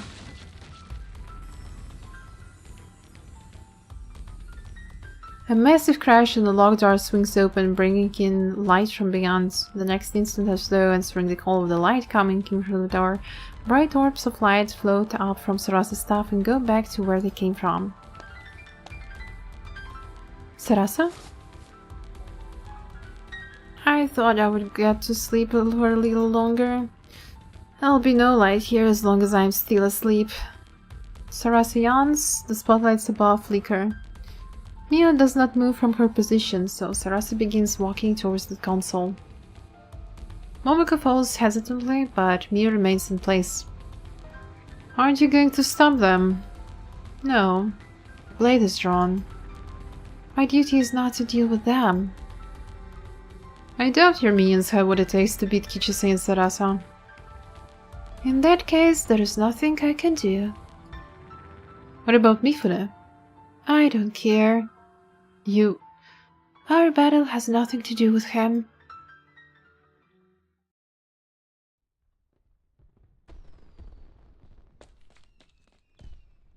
The last TV station back online, Detective Koruto. I hear you. The guys assigned to the fireworks show want to know what to do. The citizens are still uneasy after that scare. Any risk of stampede or other serious accident? Minimal. The situation's very much within expected parameters. Hey Greg, good vibes to you. The show will go on. Mifune likes the excitement. We'll give him the excitement. We're getting calls from citizens asking what happens. What do you think? What do you think, I think? Tell them we're investigating. Kinseki Station is, of course, responsible for the Piranha's announcement of a Northern Court invasion, and we're taking this very seriously. Detective Koruto, you have a visitor. Who? Kohei Mifune? Detective Koruto. If it wasn't Mifune, I thought it would have been his diet friend paying a personal visit. Making insinuations will do no favors for your career. Besides, you overestimate your own importance. Should I take this as an admission? I've come to warn you. The police must bear responsibility for the chaos that occurred on Meath Street tonight. We do not wish to see the case spread any further. Bear responsibility, eh? Oh dear, I think I just peed my pants. Watch your attitude. You still have a chance to settle this matter peacefully. Do I? Pray, enlighten me. Cancel all events scheduled for tonight. Focus your forces on restoring order at Kinseki Station and begin a search for those responsible. Such as the number one suspect is, I'm sure, Kohei Mifune, considering that it was his station that broadcast that. Your men are not allowed to touch him. Have a nice day. If you refuse to obey orders, you may go once you have signed this resignation. Feel free to discuss any concerns with your supervisor. Wow, I still have a chance to turn back? It's too late for that. Like you said, it's too late for that. The detective reaches out with his foot. He trips the visitor, takes a piece of paper with the name of the detective supervisor on it and tears it to pieces. Oh my, I didn't expect you to fall like that. I thought our diet friends would have a tougher secretary. How dare you! Go tell your boss that the police are here to protect his bloody life, not his bloody money. If he really thinks someone's after his life, he can come personally to the station and file a report, and we will take it into consideration. Now, get lost. Back to action. White sword, black gloves, white hand, black sword, white tanto, black ethereal hand. It is a dizzying exchange of black and white. Contrary to the impression she gives, the Liberi's swordplay is overwhelmingly aggressive, with only attacks, feints, and more attacks, with not the slightest attention paid to defense. The moves of one-horned Ani, on the other hand, are almost staggeringly basic. Dodge, parry, backstep, sidestep. 12. You just blocked 12 attacks in quick succession. Why don't you fight back? Are you still afraid of your sword? If I was, it wouldn't have left its sheath to begin with. You, on the other hand, look all polite and cultured, but your moves are pure aggression and ferocity. That's not Kinbei style. My sword has nothing to do with him. Then why don't you give your life for him? Then why do you give your life to him? Since when have I given my life for him? Stop fooling yourself. Hoshiguma takes a deliberate look around. Chichise is sending explosions everywhere with her grenades, while the stage equipment has turned into giant monster under Sarasa's control. With Momoko doing an impressive job of not getting caught, the three is more than holding their own. There's only one last thing to do in their battle plan.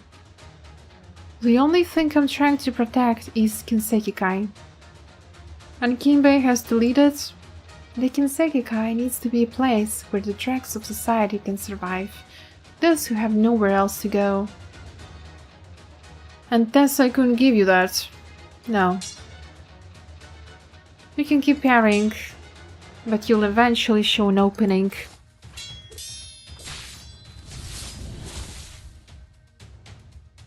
Finally, you're attacking. All I got was the edge of your clothes. There is a blue fire burning around you. Is that your arts? Blue fire? You're right, I didn't notice. Back to question. What is that Tessai couldn't give you, but Kinbei can? Tessai could not even protect himself. Hoshiguma thrusts. The attack is simple, but the flames upon the sword forced Miyu to leap backwards. That's not what I wanted to hear. Your flames are burning even fiercer. Tell me, why couldn't Tessai give you what you wanted? Because Tessai couldn't protect himself. Mitsuku didn't need him, nor did it need a Miyu working under Tessai. You, a silent, ragged orphan who only fights tooth and nail when someone steps on her, is a subject of scorn. An equally silent, well-dressed assistant who only draws her sword when the company's interests are compromised is a subject of admiration. I thought you came from some noble martial family fallen on hard times. Nah. Tessai wanted to give drags to society like us a home, and so he's dead. Mifune knows we don't deserve a home, so he lives on. Is that how Mitsuku judges the Kinsekikai? Always has. Hoshiguma is almost completely engulfed in the azure flame. The Liberi wonders if the flame will consume the Oni before it consumes her. You're angry. Were you angry like this too 20 years ago? Does that matter?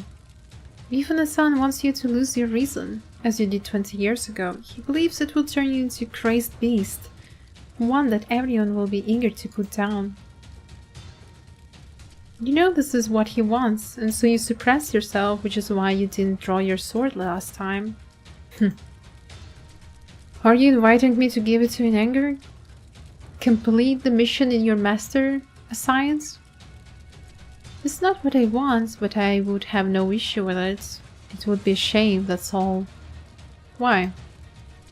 A perfect opponent who could never stand before me in perfect condition forced to either suppress herself or lose control entirely. But that's all. Take this. He once again prepares to attack. 3 hands, 3 swords, and posture seemingly without form or order, but ready to pounce on any weakness. Catch! Who's there? This is crazy heavy. You know how hard it is to get it out of Kinbei's room, even with all the chaos at the TV station? Catch! Mauricio swings his entire body to throw Hanya in the direction of the standoff. Miyu's ethereal hand is the first thing to catch Hanya's handle, but Hoshiguma leaps and spins 180 degrees like she is dancing, forcing the ethereal hand to loosen its grip, allowing her to take Hanya's handle. Suppress or lose control. It won't happen, with or without Hanya. Hoshiguma tightens her grip around the ribbon on her sword. Hanya's an old friend after all. Maybe you had a chance just now, but not any longer.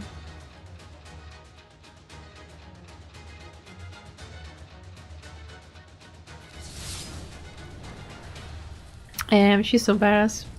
Rage. The rage that seemed compressed around Hoshiguma now spreads outwards, burning on her arms, her shield, and her sword. Hoshiguma takes a step forwards, and the flames on rage almost catch the hem of Miyu's clothing. Good. It's good enough for me to know that you won't lose control. Hoshiguma's face is off against black and white hands. human and not swords, long and short. The libero shows no fear, the edges of her mouth angle ever so slightly offwards. Any last words? Be kind to Kansekikai. Be kind to Momoka. My conscience is clear on all other matters. Except her. I'll remember. What about Kimbe? Any last words about him you want to say? Him? Is there any need to talk about him here now? Good point. Hoshiguma shifts her posture to one that makes it easy to unleash her power. The blue flames continue to burn intermittently around her. The face of Hanya glares with wide open eyes on the face of the shield. The edge of the sword seems ready to to see blue blood. Ha!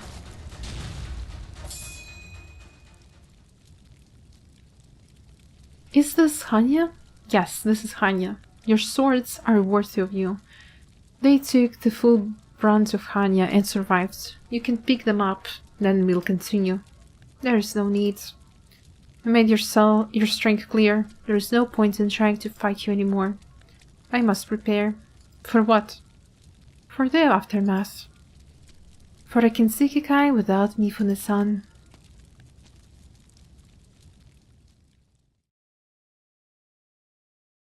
How's things on Momoka's side, Moriuchi? Are they ready? Just waiting for you to finish fighting Sarasa? Aye aye, sir. Momoka? Momoka stands in the middle of the stage with the spotlight on her. Kichise has done her best to clear space, though there are still a few Yakuza lying on the ground near her. I'm ready to begin. Alright then. Kinseki Station, biggest program of the night begins now.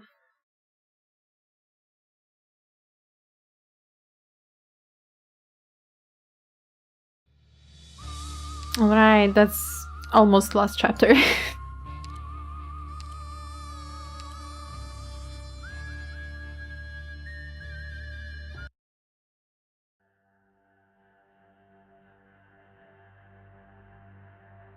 Yes, it's me. I just came back from our diet friend's place. Where's Hoshiguma? The venue?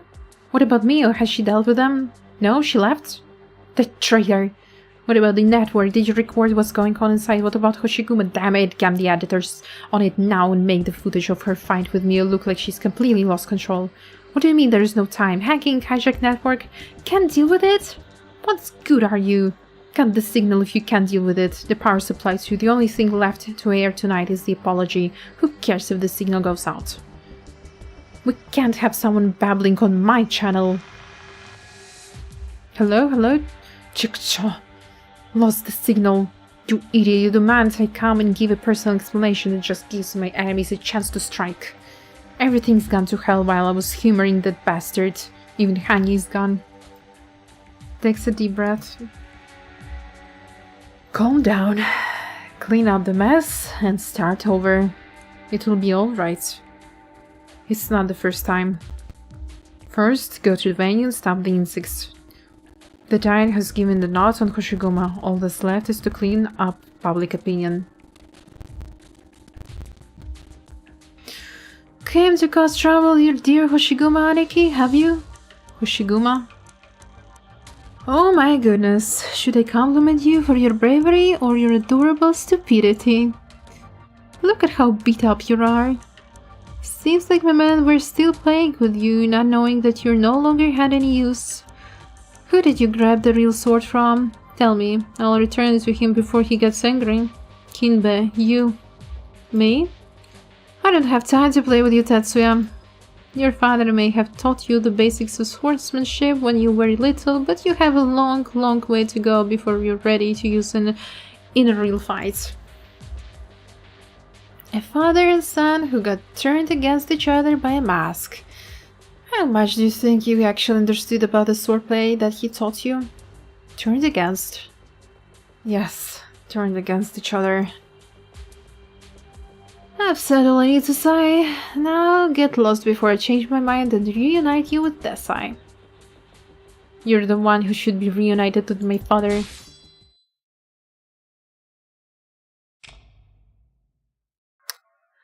Deep breath. I know. Countless people are watching me. I must tell them the truth. But does it mean anything? They love Momoko Hanyu. They love to watch her panic at all kaidan that seem to orbit around her. They love to watch me get scared, not speak the truth, and certainly not real me. I'm afraid of even that. I'm a coward. Being afraid is the biggest common denominator between Harukashino and Momoko Hanyu. Hello everyone, good evening. I am Momoko Hanyu, the girl who's afraid of kaidan but who just couldn't seem to get away from them.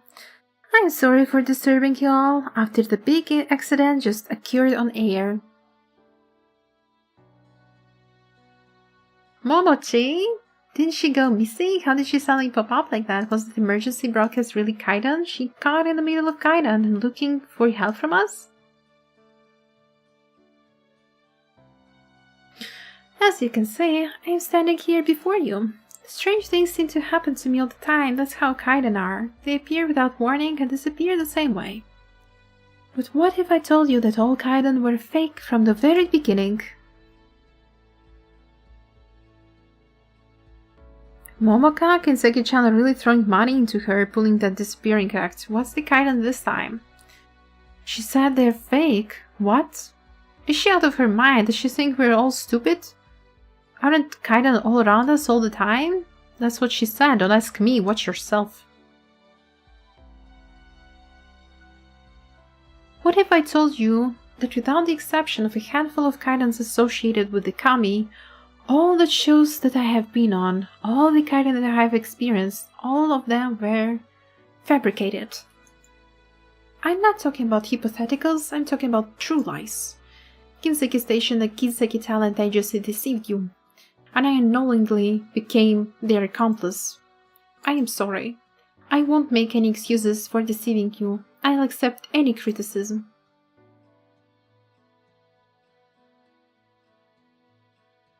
I told you no TV tonight.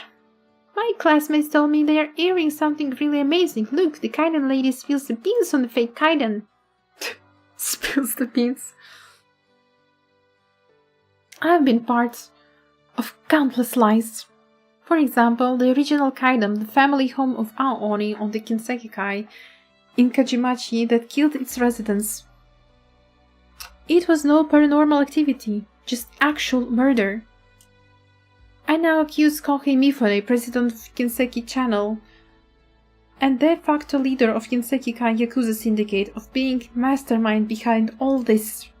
Without any evidence, he suspected me of being in league with his political opponent Tessai, and plotted to infect me with telepathy when I knew nothing of any of it.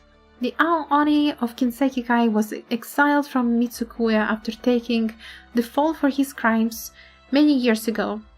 She was framed for my kidnapping when in fact she had saved my life. When I accidentally stumbled upon the truth behind kaidan, he wanted to silence me, spreading rumors I was retiring.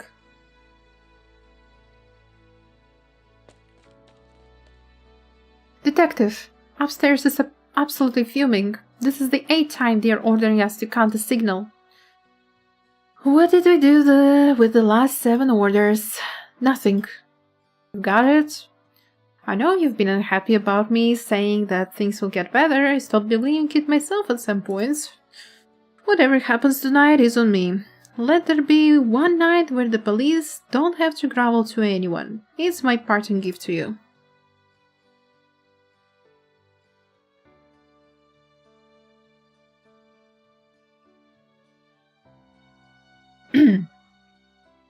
This is what I needed to tell you tonight. Next, there is something else I want to tell you about myself. I know a lot of people think I'm overreacting in the shows, you think I'm being dramatic on purpose. What I want to tell you is that fear has been a constant in Momoko Hanyu's entire life. Partially it's because I was told too many horror stories when I was little, but the more important reason is that I grew up in Gokawa, the city famous for its polluted water. There, fear is not about serial killers roaming the streets at night, unicycles that bring misfortune, or elevators to hell. It's about Watching your loved ones become bedridden all of a sudden. Falling while walking on flat ground and losing the feeling in their hands. It all happens so naturally, so gradually, and it's too late by the time you realize it.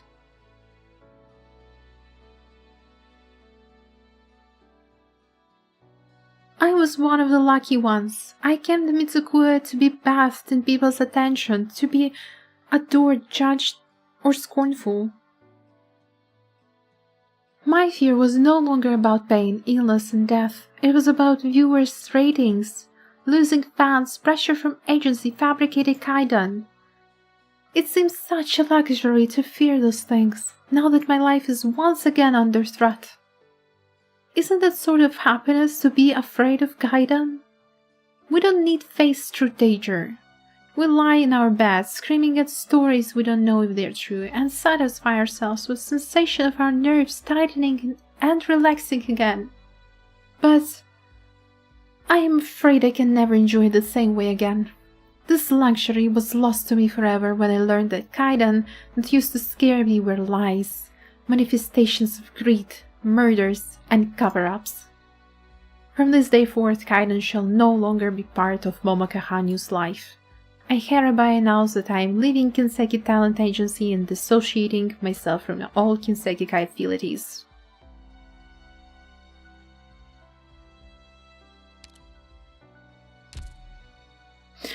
Tetsuo is lying on the ground next to Mifune, wounded but alive. It's not that the Firia intended to spare him. Indeed, Mifune wanted to put an end to this quickly many times, only to be forced back by the suicidal attacks of the young Koni, who seemed to be intentionally aiming himself at the tip of Mifune's sword just to find a chance to take Mifune down with him. Momoko's speech coming through the screen beside him only served as further distraction, and his trembling hands repeatedly missed the mark. Even as Mifune changed his goal from killing to incapacitation, and then to simply shaking off this maniac in order to deal with the fallout, Tetsuo kept getting from the ground in spite of all his injuries. Meanwhile, Momoko's speech is drawing to a close.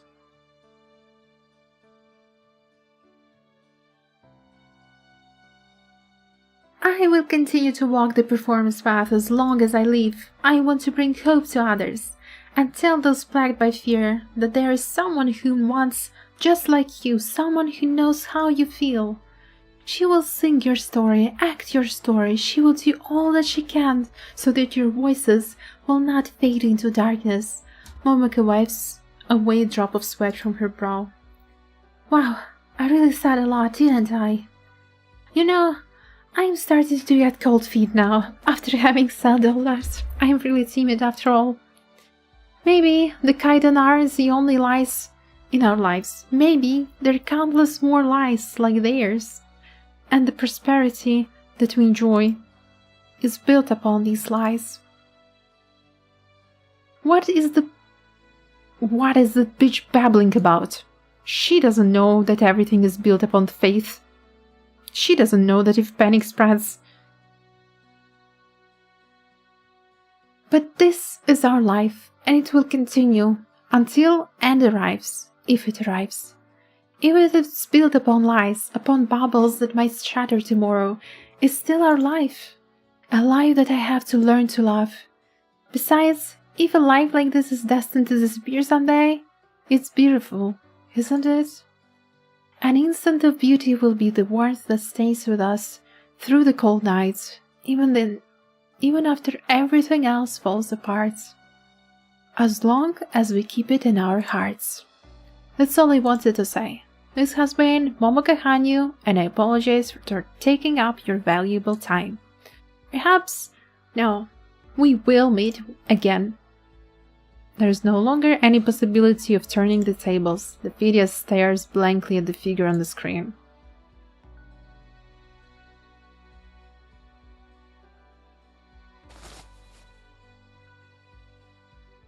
Oh, you got up again. Shall we continue? The bitch is done babbling. You can try to take revenge for your pup now again. The young Koni sets his unsteady feet. The Phidia has collected himself and identifies an opening that will let him put his sword right through the ribs of the Oni when he makes his move. but Yanni does not move. Are you scared? No. But even a fool like me can tell you're finished. Tetsuya turns around. Mifune's face is ghastly pale, but he does not make a move. I'm showing my back to you. Aren't you going to kill me? Not in the mood. There are plenty of other people I want to kill first. I'll come find you when you're all dead. Oh, one more thing. Mifune stares at Tetsu's back. Suddenly he blurts out a sentence that even he himself isn't sure why he says it. The words that I said to your father, they are actually for you. Tetsuya cannot tell if these words are meant to provoke or to accomplish something else. He turns and casts one glare at Mifune with bloodshot eye, before leaving with unsteady steps. Phew.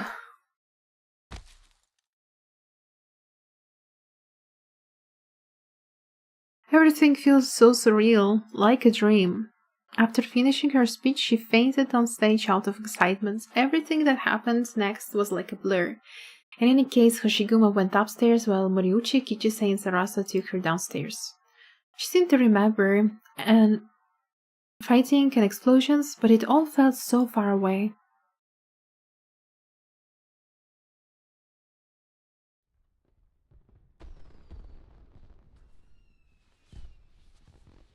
Where are we? Kichise, Moriuchi-san, Sarasa? Why is Sarasa on the ground? She's asleep? She fell asleep on TV station too. Does she get tired easily? No time for this. It's my turn to carry her now. Where are you, Momoka? Where is Sarasa? Did you get lost in the alleys? Gotcha.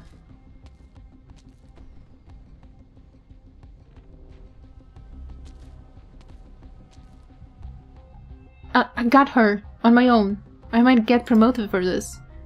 Good thing I had duct tape on me. She's a singer. Who knows how loud she can get when she hollers. I dreamed about ninjutsu items before. I came in ninja, but it's only the veterans who get to use the good stuff, while all I have is trash. Got to report this upstairs. I forgot I discharged my terminal so I could enjoy an afternoon peace and quiet in one of the coffee shops in the alleys. Then this girl just falls into my hands like this. It's definitely my lucky day. Here's my Ruginum Circuit Hyoron. Ninja takes out the Ruginum Circuit Hyoron, a spherical Ruginum appliance with a long wire attached to it, which he connects to the depleted terminal. It's charging so slowly. Hey, how about I pull that tape off your mouth and you sing a song or two for me? Well, it's not like I would do it, even if you nodded. Do you know, we were looking for you everywhere after you ran away on that motorbike that night. I was the one who searched your house. Boy, was that a crappy place. Big idol like you, I thought you'd be living in a mansion or something, but you didn't have anything worth shit. What's with that collection of garbage on your window, by the way? Some kind of weird obsession?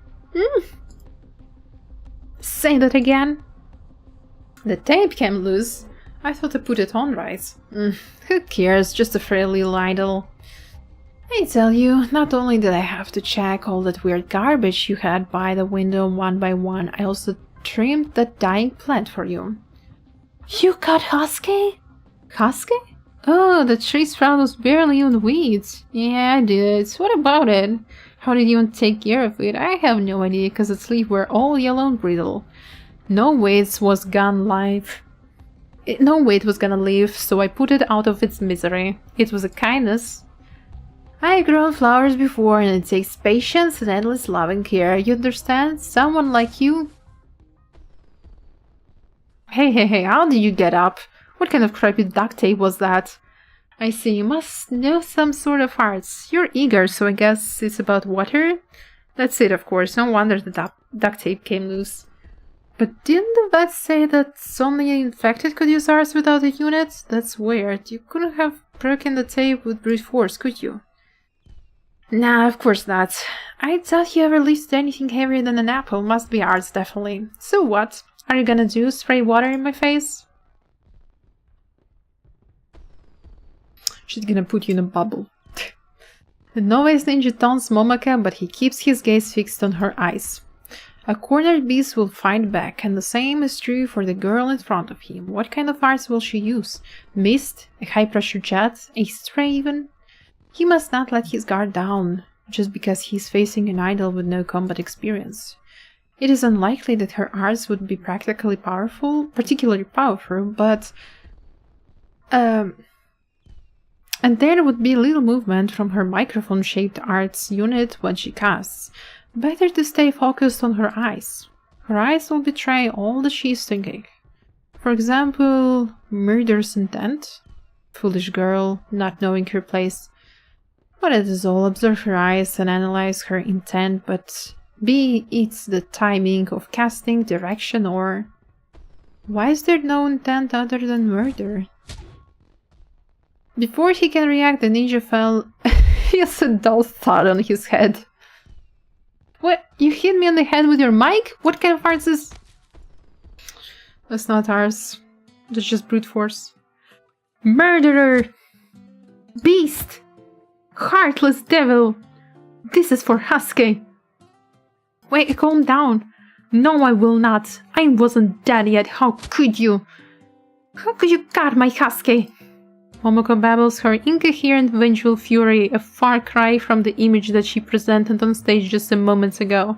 Her microphone finds the ninja again and again, striking with a fury that even hell doesn't know. Stop, stop, no! I will kill you, bastard! I will beat the heartless monster to death!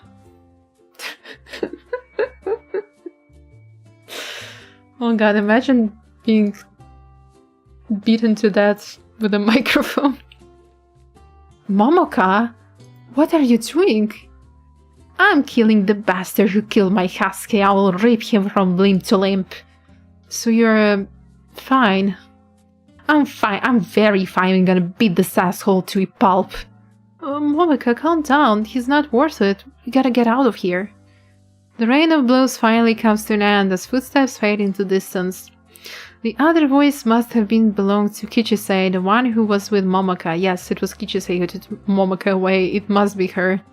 Thank you, Kichisei. You're my lucky star. The novice ninja gives Kichisei his most sincere gratitude before passing out. Not that he is in any condition to verbalize it.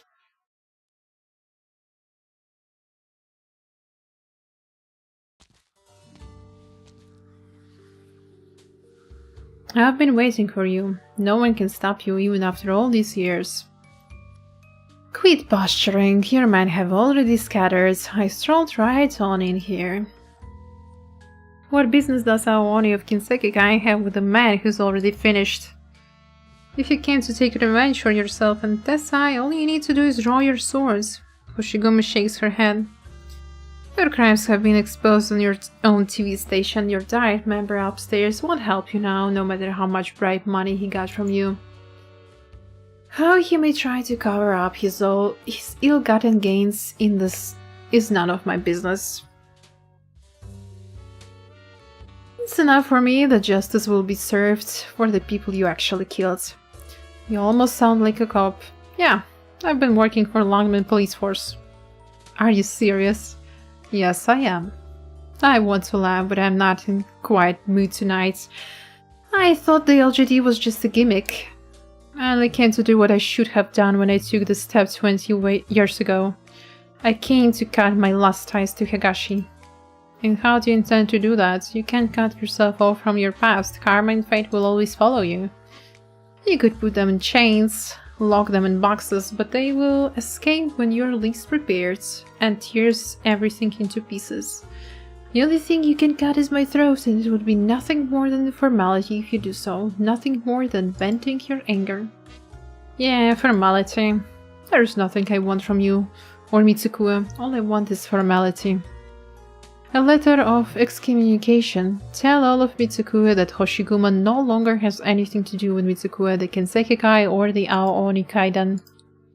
The tall figure blinks, then begins laughing wryly. I say Langren has indeed turned into a cop, through and through. But I refuse. We have a better way of disassociating someone.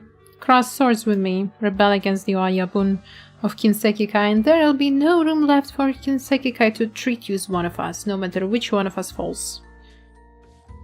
Do we really have to do this? This is me. This is the true meaning of finishing unfinished business from 20 years ago. It's just... Mifune casts a glance around his office. I rather like this place, and it would be a shame if a mess was made of it. Let's go somewhere else. Where? Kuchimachi. You've razed it to the ground. Our memories remain, don't they? You're one twisted bastard. Let's go. Maybe we'll even catch the end of the fireworks show.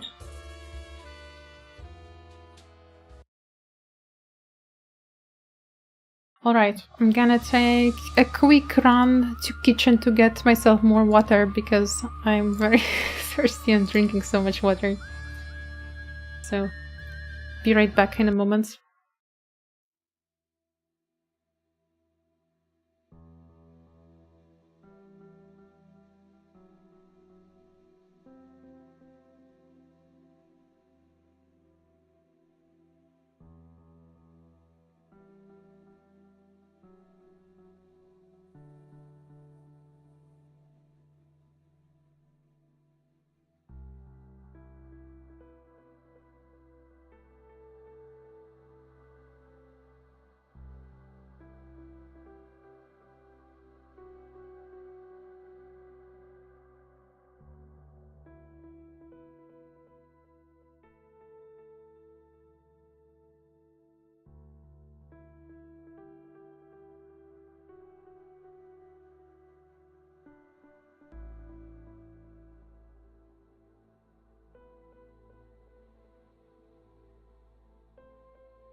I'm back. Okay. That's almost the final stretch. That's 88. That's stage 8 after the fight, and then we have one just story chapter. So let's go.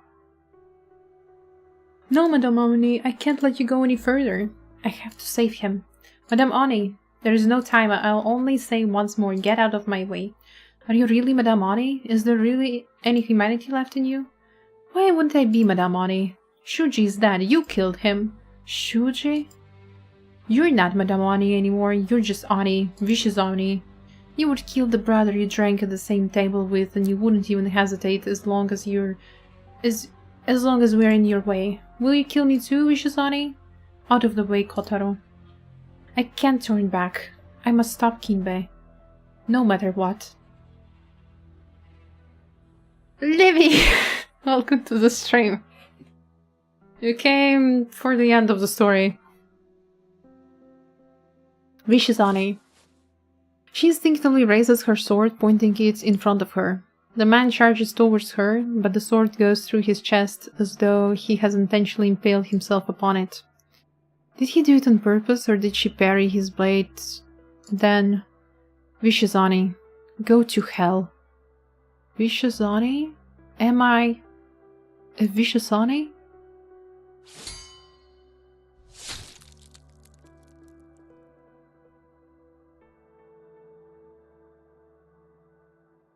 Blood fills her eyes, blinding her. She will cut down anyone who charges at her. She will strike back at any weapons that strikes at her. More cries, the sound of weapons cutting through the night. Discombobulated sounds that blend into a single lump in her chest, beating with her heart pulsing. until it fully synchronizes with her heartbeat, drowning out all other sounds. In the bloody haze, the vicious Ani keeps walking and killing, leaving behind a trail of blood and bodies, until she reaches the rundown shack and kicks the door open. There is no sound there. Came from the part where they choose to describe you. Are you calling me a vicious Ani, Levi?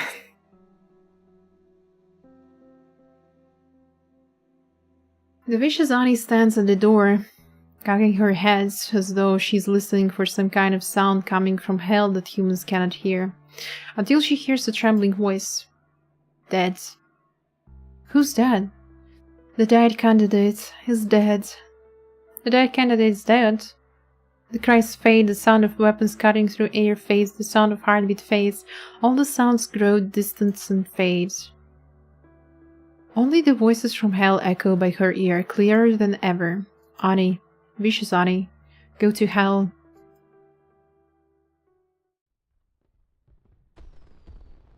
Vicious Ani that would stab the brother she drank at the same table with— oh, come on! I don't remember stabbing you, Levi. This place. I picked this empty lot by the riverbank rather than those ruins along the way, so you won't be distracted by the memories. No need to thank me. Good timing too, the fireworks show isn't over yet. What, getting cold feet now? No. I just wanted to clear up everything before we start the fight. What else isn't clear? Only one thing. Where did your hatred come from? I ran into Tetsu at the TV station and heard from here what happened when Uncle Tessa died. You didn't have to be so cruel. I don't know how he treated you all these years, but he must not have seen you as adversary if you got as far as to turn him into a figurehead. Besides, I didn't think I did you any wrong. When I came back to Mitsukuro, all I wanted was to make sure that my sacrifice wasn't meaningless. Sacrifice? That's why you make me sick, you and Tessai. You're a fool. And he's an even bigger fool. Even if you really did accidentally kill the candidate, did you think you would know to frame me for it, since I was there too? He favored you, so I kept waiting for the day when he would make me take responsibility for the murder. It would have been the best result. He would protect his favorite while eliminating a subordinate who had been going over his head. As for that little thing about killing one's brothers, what does it matter? Who would be foolish enough to speak up with Hanya in your hand and his support behind you? But he chose to cut ties with his favorite, choosing honor over family. How sickening. Did he really not know that the Oyabun of Kinsekikai was the furthest thing from honor? Or did he just pretend not to know? Honor is a personal thing.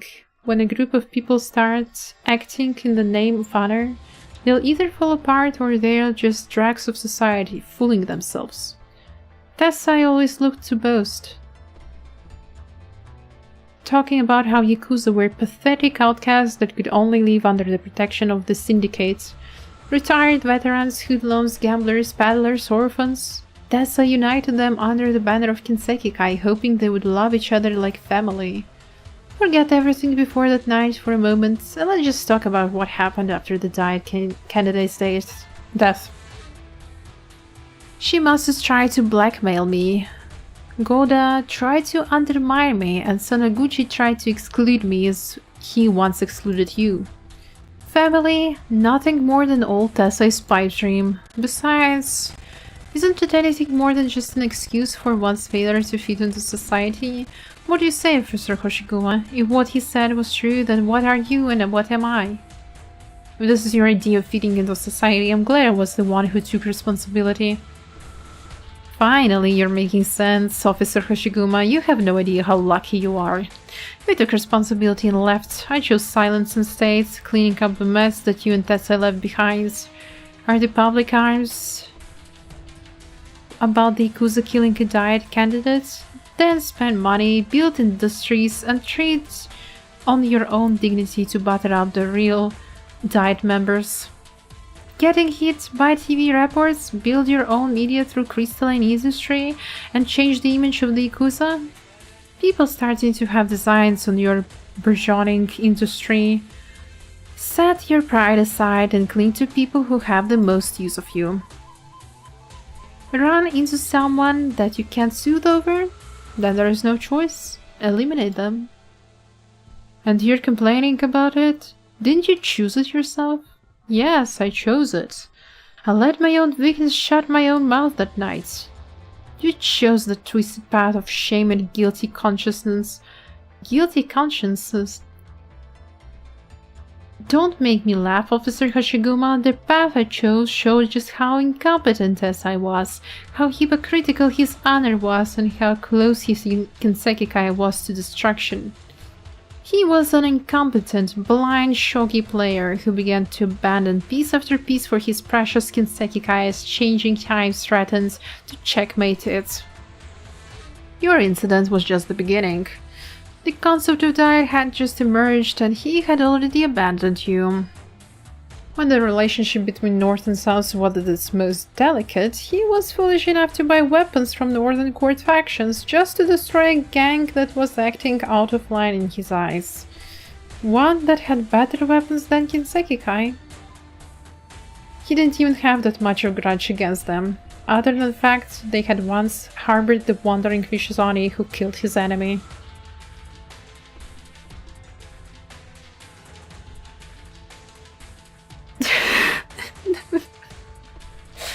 I can't take your image serious with the cat emote.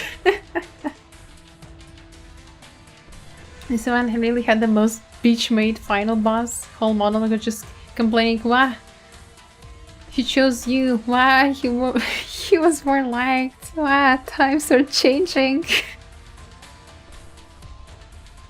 Yeah, he's just really such a bitch, honestly speaking.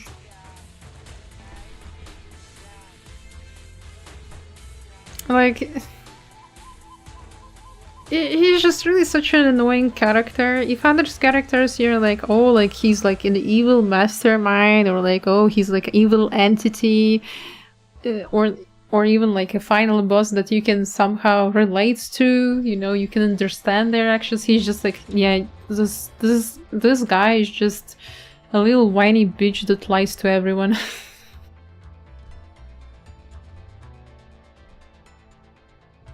Ostensibly, he was taking revenge for his wife and son, and look what came out of it. He abandoned Tetsu's mother and turned Tetsu against him. As for me, how many times would he have abandoned me, but for the fact that his lieutenant of his never believed in his honor of his for even a moment? I was proved right, time and again. He's no more than a pawn who thinks himself a king charging blindly into the fray. Did he think promotion awaited? No. Everyone else, friend or foe, was walking in the opposite direction. There's nothing but a dead end awaiting him at the end of the road. To hold back the tide for that fool, clean up his mess, all the while getting walked all over by him? I would rather you had killed me in your madness that night. Happy now? Is that enough reason for you to be bringing your sword or shield to bear? I only have one question. Are you putting on an act? An act? I agree that he could have reinforced his position by putting the blame on you. I can understand why you say the Oyabun of Kinsekikai is the furthest from honor.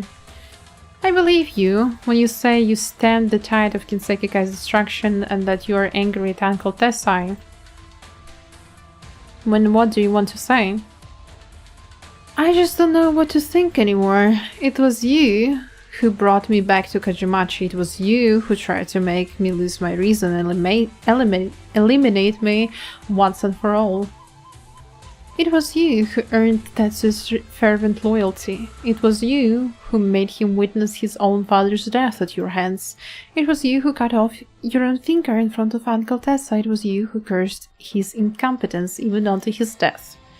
Your analysis was very clear, very rational. I fully understood what you were saying, and how you got to this point, but the clearer and more rational it is, the less I could believe it. Is this really you, or is it all one final act of madness written and directed by yourself, so that I would believe that this is the kind of person you are? Uncle Tessa said you were faking it when you cut off your little finger that day in Kajamachi. I didn't believe it. But now, I really want to know how many fingers are there under your left glove. The Fidya freezes. He stares into Hoshiguma's eyes, and as though waiting for her to avert her gaze. Realizing that it is pointless, he snorts and displays his left hand in front of him, before slowly removing his glove. A little finger made of machinery rather than flesh and blood trembles where the pinky should be. I want to tell you that the little finger I cut off had been with me for decades. But you wouldn't believe it, would you? Very good, very good. Of all the things you said, there is only one that has a little bit of value. Honor is a personal thing. Are you done? Yeah. Do you got any men hiding out here? Now would be a good time to holler for them. There's only me, no one in hiding, no traps, no tricks. Is the life of media mogul, a politician's favorite, the Oyabun of Gensekikai something to be taken so lightly? Mogul, not for long. Politician, you made sure to put an end to that personally. Oyabun of Gensekikai, remind me who crashed this ascension ceremony again? If you think I've been acting, congratulations, because I'm tired of it. I'm just a Yakuza backed into corner. If that's the only death I can have, then I would have a clean death. A beautiful death. Even if everything you've done up to this point has one big pile of dishonor? I'm not talking about honor, the trusty piece of trash floating around your and Tessai's heads. I'm talking about beauty. What's about to happen may not compare to making a son watch his father die for him, but you cannot deny. There is a beauty to a duel by the riverside under fireworks, the blood spilling on the banks, perhaps even a head flying into the air. Don't worry, Hoshiguma. In the event that I'm the one who dies, I'll admit that you wrote a beautiful ending for yourself as Yakuza. I don't need it. I'm fighting you for one reason, to cut my last ties with you, with Gensekikai, with Mitsukue, and with Higashi. Suit yourself. But how should I sing the song of your death in the event that it happens? Who did I kill? An Oni? An Oni. An Oni who lost her home forever. Bro stands no chance.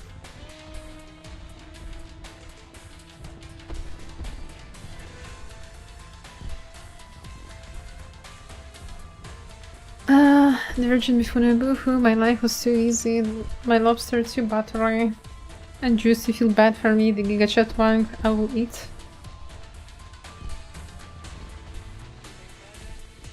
Levy,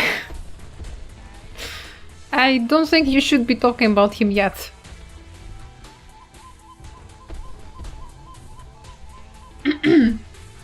And watch on 6th February in the stream, they actually reveal the new sibling is GA, not Wang.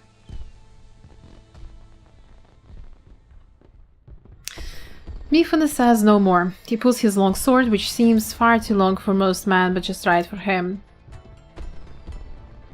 Sephiroth moment. The blade is sharp as snow, but hidden in the nights, a summer frost that should not be, that could fade away any moment. I had a thought, Hoshiguma. That pompousness that had filled his voice up to this point is completely gone. When we were young, Tessai took us to watch the snow, here by this very riverside. I remember. He said, don't look down on yourself just because you're Yakuza. He said we're descendants of warriors. He said generations after generations of samurai since Shigekazu Onishiobu have given their lives for loyalty and righteousness, and we are their legacy.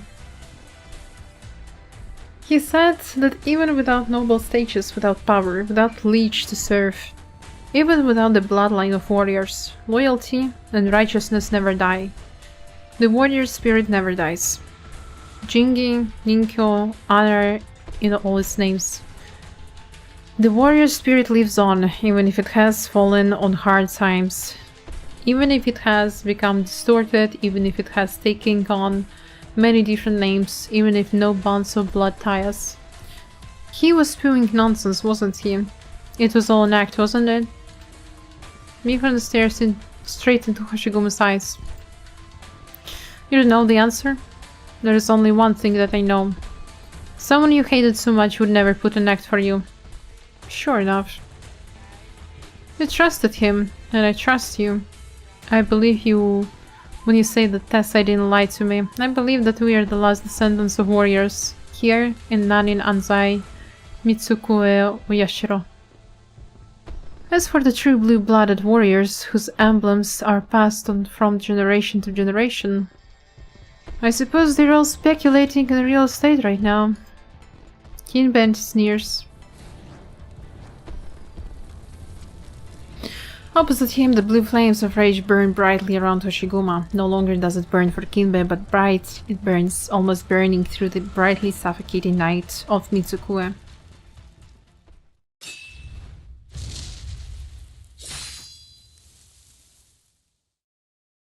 And then in the blink of an eye, it's over. Thank God this guy's dead.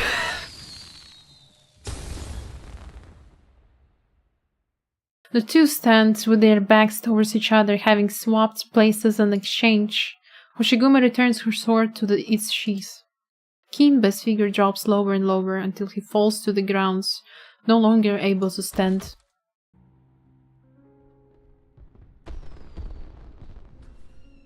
Yes, Queen, slay.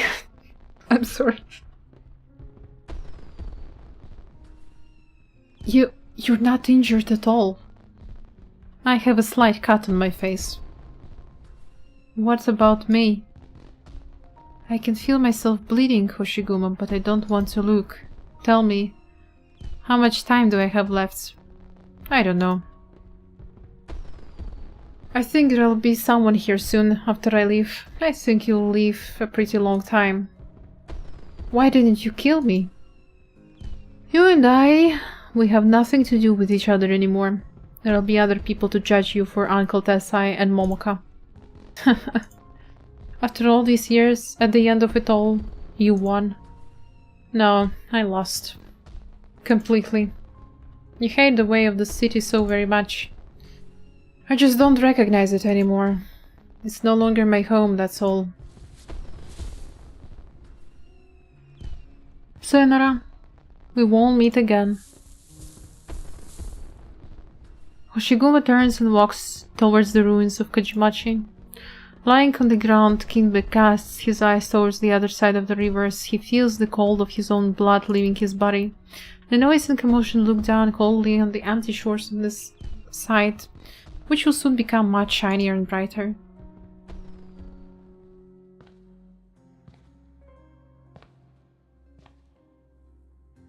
The one-horned Ani walks past the ruins of old buildings, past indifferent bustle of the entertainment district, past the foes who had crossed swords with her a moment ago, and in the glaring dark nights.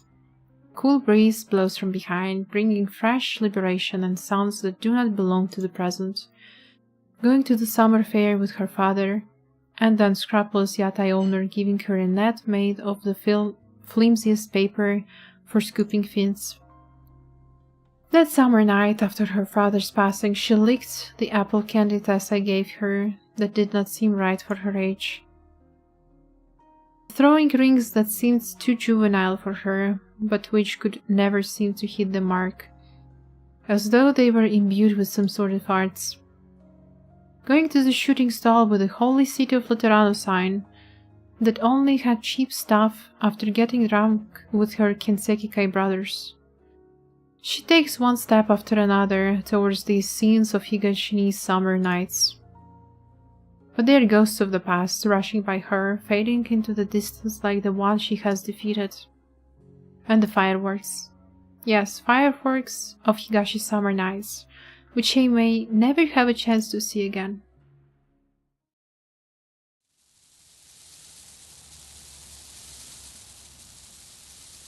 So you didn't see any of the fireworks at all? Basically. What? You missed the entire fireworks show?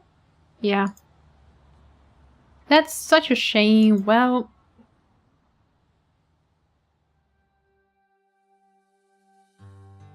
She's so happy. At least you'll see this. I couldn't find any fireworks that nice. All I found on the street was small stuff like this. Don't be sad, okay? Why would I be sad? I am so relieved to hear that. A surprise encounter of someone wearing a surprising smile on her face and carrying a surprising gift.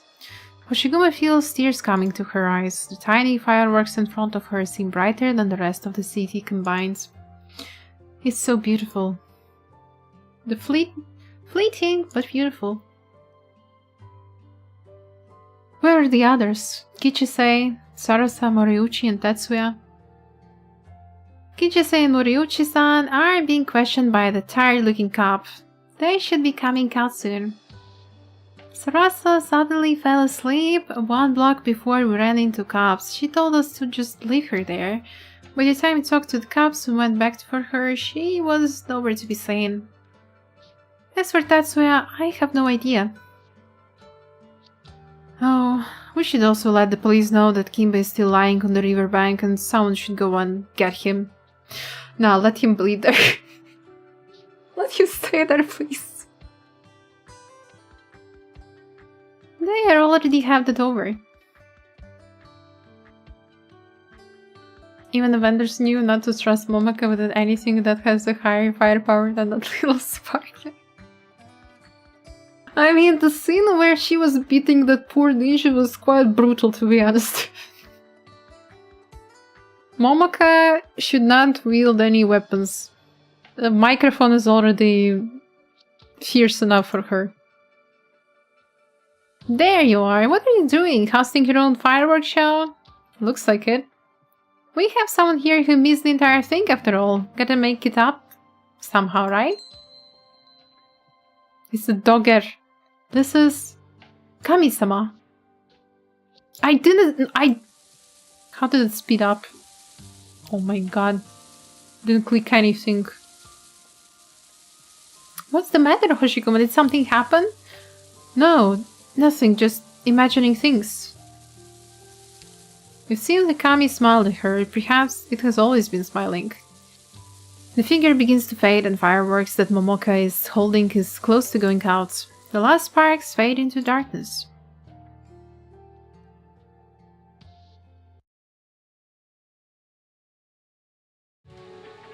And we just have one final stretch, the finale. Wayfarer. She's a wayfarer at home. She has found her home as a wayfarer. Damn, now the lobby themes fit so freaking well with the... After I read the events. Really? She wrote just one line? What would I get from lying to you? I have it right here if you want to read it yourself. Neidze Klan Tanmo, I heard you pissed Nei Aji off. So bad that he just up and down my. That's it? Not even a sign off? You found it funny. Why I didn't know she was capable of pulling off a cursive script when speedwriting. 2. Did you not see the record straight after she personally slapped this letter onto your head, Commissioner Swire? Stinky rat. Do you think I would have come looking for you if she weren't avoiding me like the plague? You didn't have to. The less we see each other, the better. You... I hereby declare, this last fin ball in your bowl is now mine. Go ahead, consider it consolation for my inaccurate assumption. You really love to understand things, don't you? How would you want me to phrase it then? You clashed head-on with your grandfather in New Siesta? Can't say I falsely accused you of that, can you? Though... You think I should go have a chat with Hoshiguma? We should, but it's not appropriate for you to do so. I know she's been avoiding me and only calls me by my official title when she has to, but I'm sure we haven't become estranged or anything like that. After all, she needs to keep a low profile and avoid rousing any suspicion after all that's happened. Plus, she misunderstood me and is kind of awkward about it now, and one of her elders has passed too. She's not that sensitive. Really? I feel she can be quite sentimental sometimes. Well, not really how do I describe that? Wait for Chia to come back and maybe she can help you brainstorm your answer. Though what I mean is her current behavior might not be from overthinking, she merely trying to mess with you. So lost, you stinking rat. We're thick as thieves, Hashigume and I. But she's not one bit as cunning and pities you. I appreciate the compliments.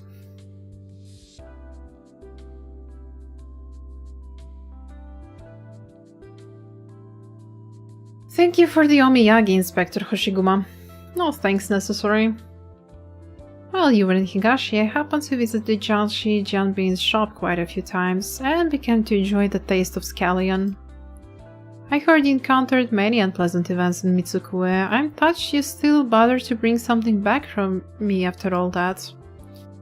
It's what I ought to do anyways. Besides, I did stir up quite a ruckus in Mitsukue. I'd be sorry if the mess had affected you, Mr. Wei, or even Longman.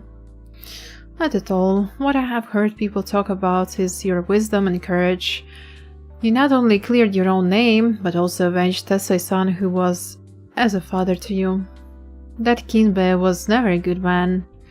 It was only natural for him to be arrested and put on trial. Fortunate for him, but you had a good heart and didn't take his head. I still have a question for you. No need for formalities, just ask. You were this shy last time when I was riding a little fast and you sideswiped me to force me to slow down. Actually, ever since I came back from Mitsukue, I've been thinking... Longman and Mitsukue, what is the difference between the two? How can I declare myself a Longmanite and with no hesitation, but I can't seem to consider Mitsukue my home any longer. Because Mr. Lin manages to... the triads well. Because Longman has no so-called kami. No, that can't be it. Hoshiguma, the most important thing in the city is the people, real living residents. People have dreams and the dreams determine what sort of stories will happen with the boundaries of the city. You mean... Longman has long since awoken from dream Mitsukue is still in. Fortunately, you managed to make some good friends over there.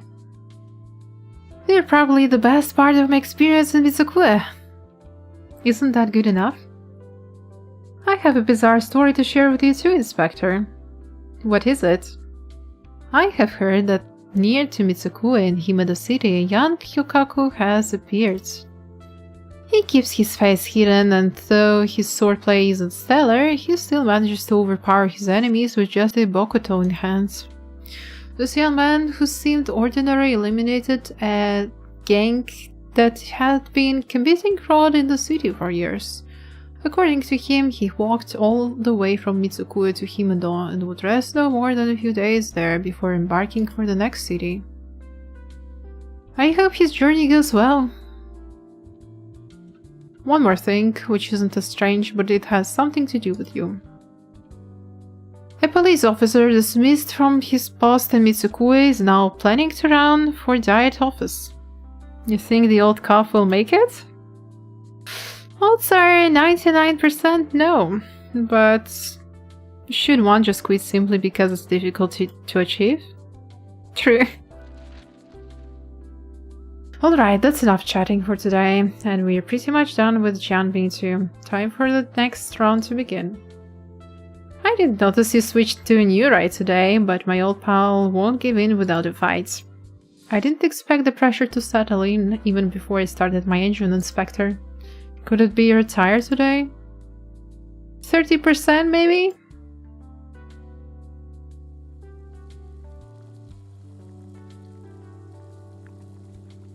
Here, Chikuva, Daikon, and Burden Beast tendon.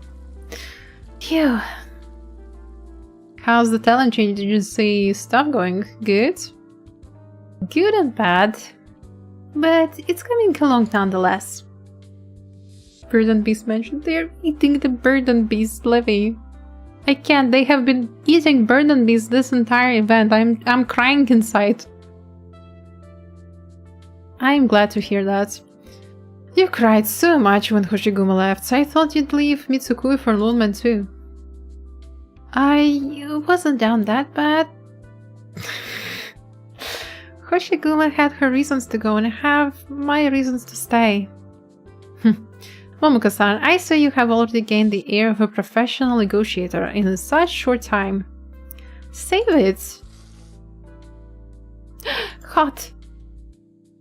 Easy, there's no need to rush. Yeah, it's hot, but it is so good. You know, I might have to leave the city for a bit. Going to that Rhodes Island Hoshiguma mentioned? That's right. I know the Momoka name is already tied to me, down to my bones. But I still think maybe in a place where no one knows Momoka Hanyu, Harakushino could live a little life on her own. Hoshiguma will recognize you at least. Don't cut in, I'm being serious. Alright, who knows, I might visit too and make a few more friends myself. Ryuchi-san, how long do you think we can live like this? What's with the sudden topic change? I don't really get what you mean. Don't bet he's rubbing off on her and I hate this. Bro is actually just a loser. The entire event he just wanted a friend. Bro can't have a friend, so yeah, that makes sense why he became Rhodes Island's operator. He just wanted some friends.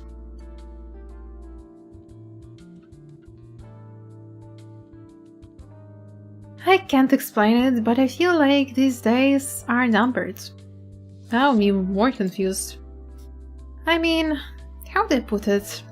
Nita Street is full of people every night. The skyscrapers in Kajimachi are almost finished. I walk down the street and 9 out of 10 people are talking about how housing prices are gonna go through the roof. All my shows have been sold out in a single night. I shake hands with fans until I grow calluses on my palms.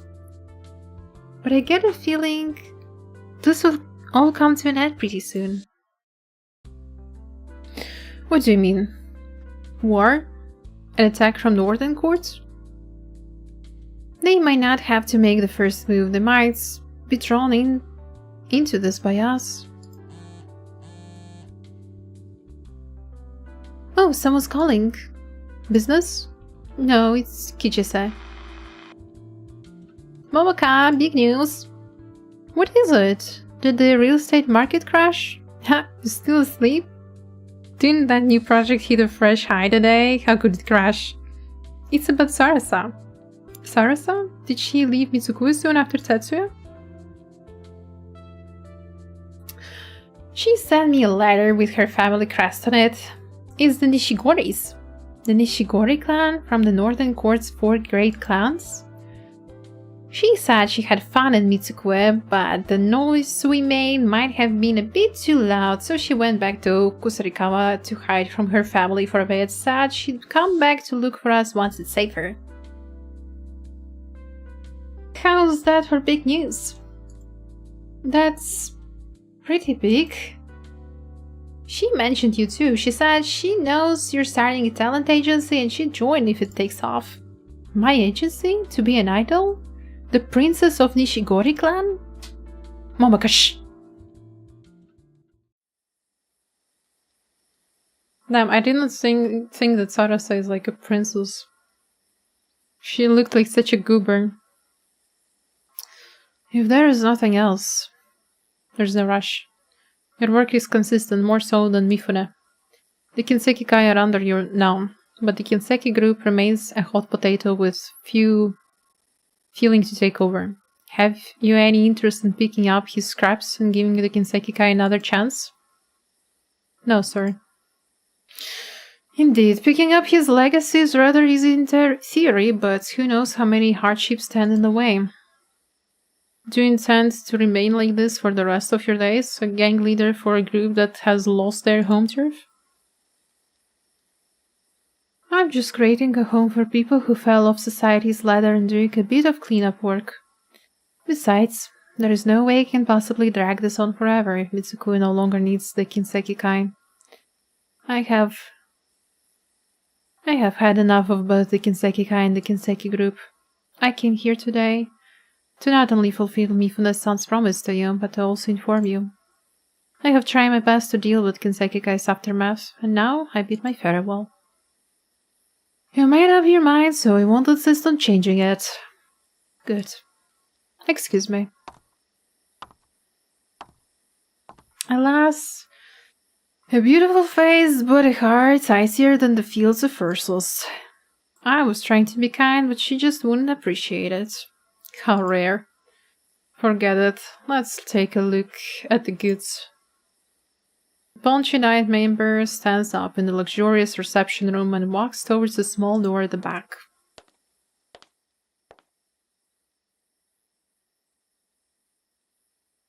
Shockingly, the room past the door holds no confidential documents or precious metals. Bereft of even entertainment facilities, it merely looks like a simple sloppy room of a local. Other than the old pachinko machine in the center of the room, having escaped destruction in Kajimachi, it is now connected to a dedicated circuit emitting lights and distorted music. The diet member, who appeared quite dignified earlier, is jumping at the chance to have a try at the machine. He lifts a huge basket of pachinko balls from the ground. Right before he inserts them into the machine, a voice sounds from behind. Voice of Ukami. Got your wish? Yes, Kami-sama, thank you for your blessings. I am finally content. Thank you for showing up at my humble home after so long. You stayed with me for so many years, but suddenly vanished the other day, and I was so worried I thought you had abandoned me. Happy returns. Kami sweetly pounces onto the top of the machine. That Maneki Neko is also a bitch. All the troubles just for this machine. Sure enough, I mean, I wouldn't have achieved all this without this machine. All thanks to your blessings. I don't remember ever blessing you with anything. Even if you didn't help me in recent years, your aid from 20 years ago was enough for the rest of my life. That again. Indeed, the incident that turned me from a useless drag into an impressive member of society. I told you before that had nothing to do with me either. I don't believe you. Think about it. What sort of loser was I back then? A jobless hikikomori unwilling to study or work? To borrow a trendy word of today, yes, neat. Every day I begged my mother for coins to get a few pachinko rounds in. If I won, I'd consider myself lucky that day, or unlucky otherwise. But the day my destiny changed, I saw you on the streets. I got nothing but wins that day. Pachinko balls flowed freely like water and I even ran out of trays to carry them all. And then I won a fortune big enough to start a business on Nita Street. They were just pachinko balls after all. There was no way I could win more than the house. But you showed up and proved it to me. I was no longer a loser. From that day on, I believe strongly it was a blessing with fortune by you looked after by Kami. Had I not gotten blessed by you, how would I have won so much at pachinko and used the earnings to speculate and profit till today? I blessed you. Of course!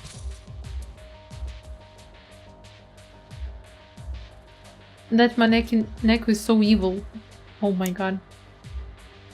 The past few days you were gone, yes? I went through so many hurdles. I asked that Kinbe to bring me back my pachinko machine, a simple job, no?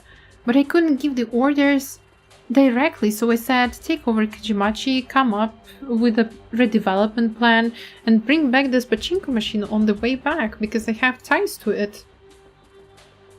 And then everything went to shit. The Kajimachi gangs, the Longbin cop, even Kinbei's own artist. What a mess it was. The machine was almost lost in the chaos too. Futsaki Karuna. If something happened to this machine you blessed, then what point is there turning that piece of rotten land by the river into Mitsuku's commercial center? Not just me, but the whole of Mitsuku too. All of Southern Court is under your watch. Which is why we've developed so fast and how our property prices are soaring, right? The Northern Court bumpkins are scrunching up their faces in anger, but they can't do anything about the fact you don't want to go over there. With you watching over us, we surely improve for... A drop of sweat slides down his face, not from nervousness, but his passion has gotten him heated up. For eternity! And the Kami looks down at him from the top of the machine.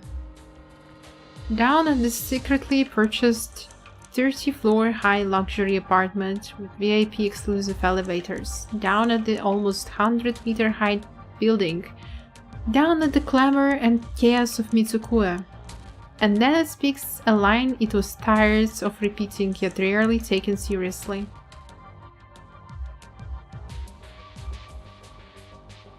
What does any of that have to do with me? Mikami jumps out of the tiny room, but the diet member who finally succumbed to his want for a pachinko game does not notice its exit. He will never see Kami ever again after this day.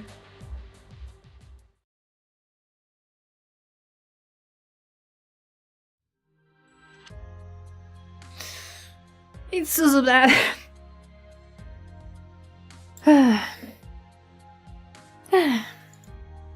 How long have they been talking? 3 hours at least, and there's no signs it's ending. Can I go to the bathroom real quick? Don't even think about running away. You do know that you caused a huge commotion in Mitsuku, attracting 2 of the 8 major family heads and even nearly caused a dispute between the north and the south, do you? Forget, my old man. At least that old geezer from Kano can't do anything to you. You're a priest after all. Even if you're not one of the 8 great clans, your bloodline's pretty... Enough. You may no longer want to leave, but you shouldn't drag your friends down with you.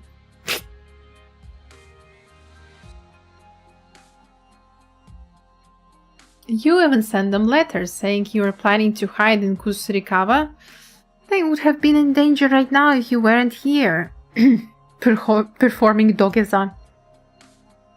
Didn't you promise Momika and the rest you'd risk your life to keep them safe? I'm sure you're a good man, so since you're so eager to help, I'm just going to the bathroom.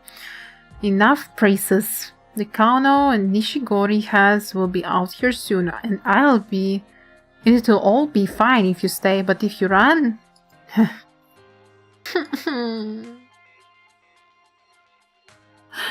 Are you hungry? I have some chikuwa here. You can have them if you want.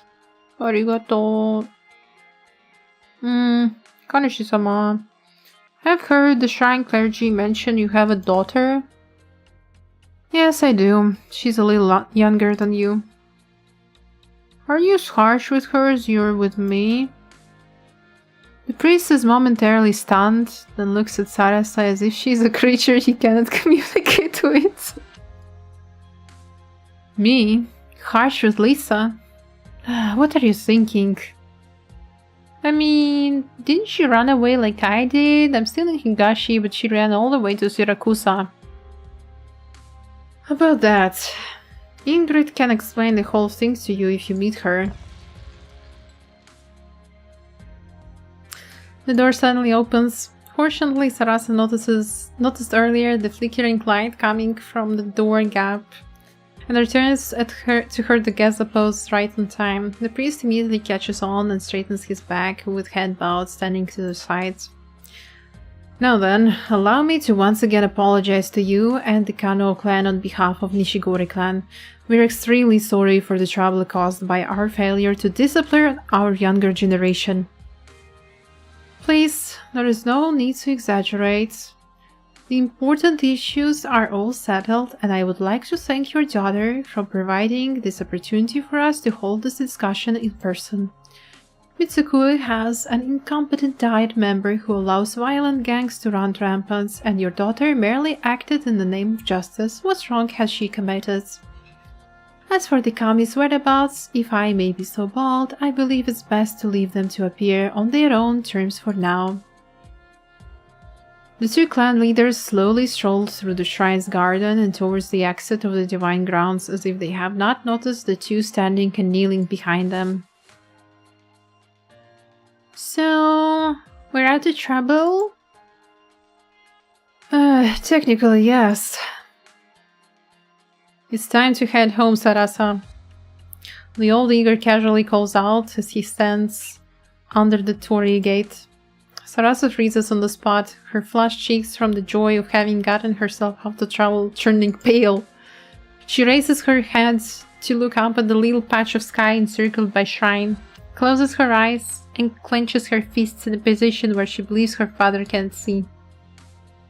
Then she puts an obedient and emotionless expression as she follows her father's steps out of the shrine grounds. Why are you so good at doing a whiny voice? I don't know. Perhaps I have a bigger brother who stinks.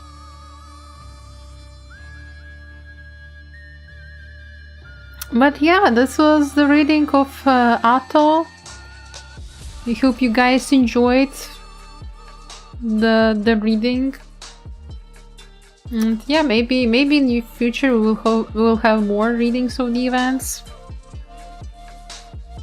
One day you shall be chased and beaten with big sticks. Nah. I'll be fine. You won't be able to chase me with big sticks. You can't chase me, you can only roll. But yeah guys, thank you for watching. I hope you enjoyed the reading once again. And I guess it's time for a race. As always, you know who I'm raiding. It's not hard to guess. I'll just raid Blue. I'll just raid Blue Ajisai.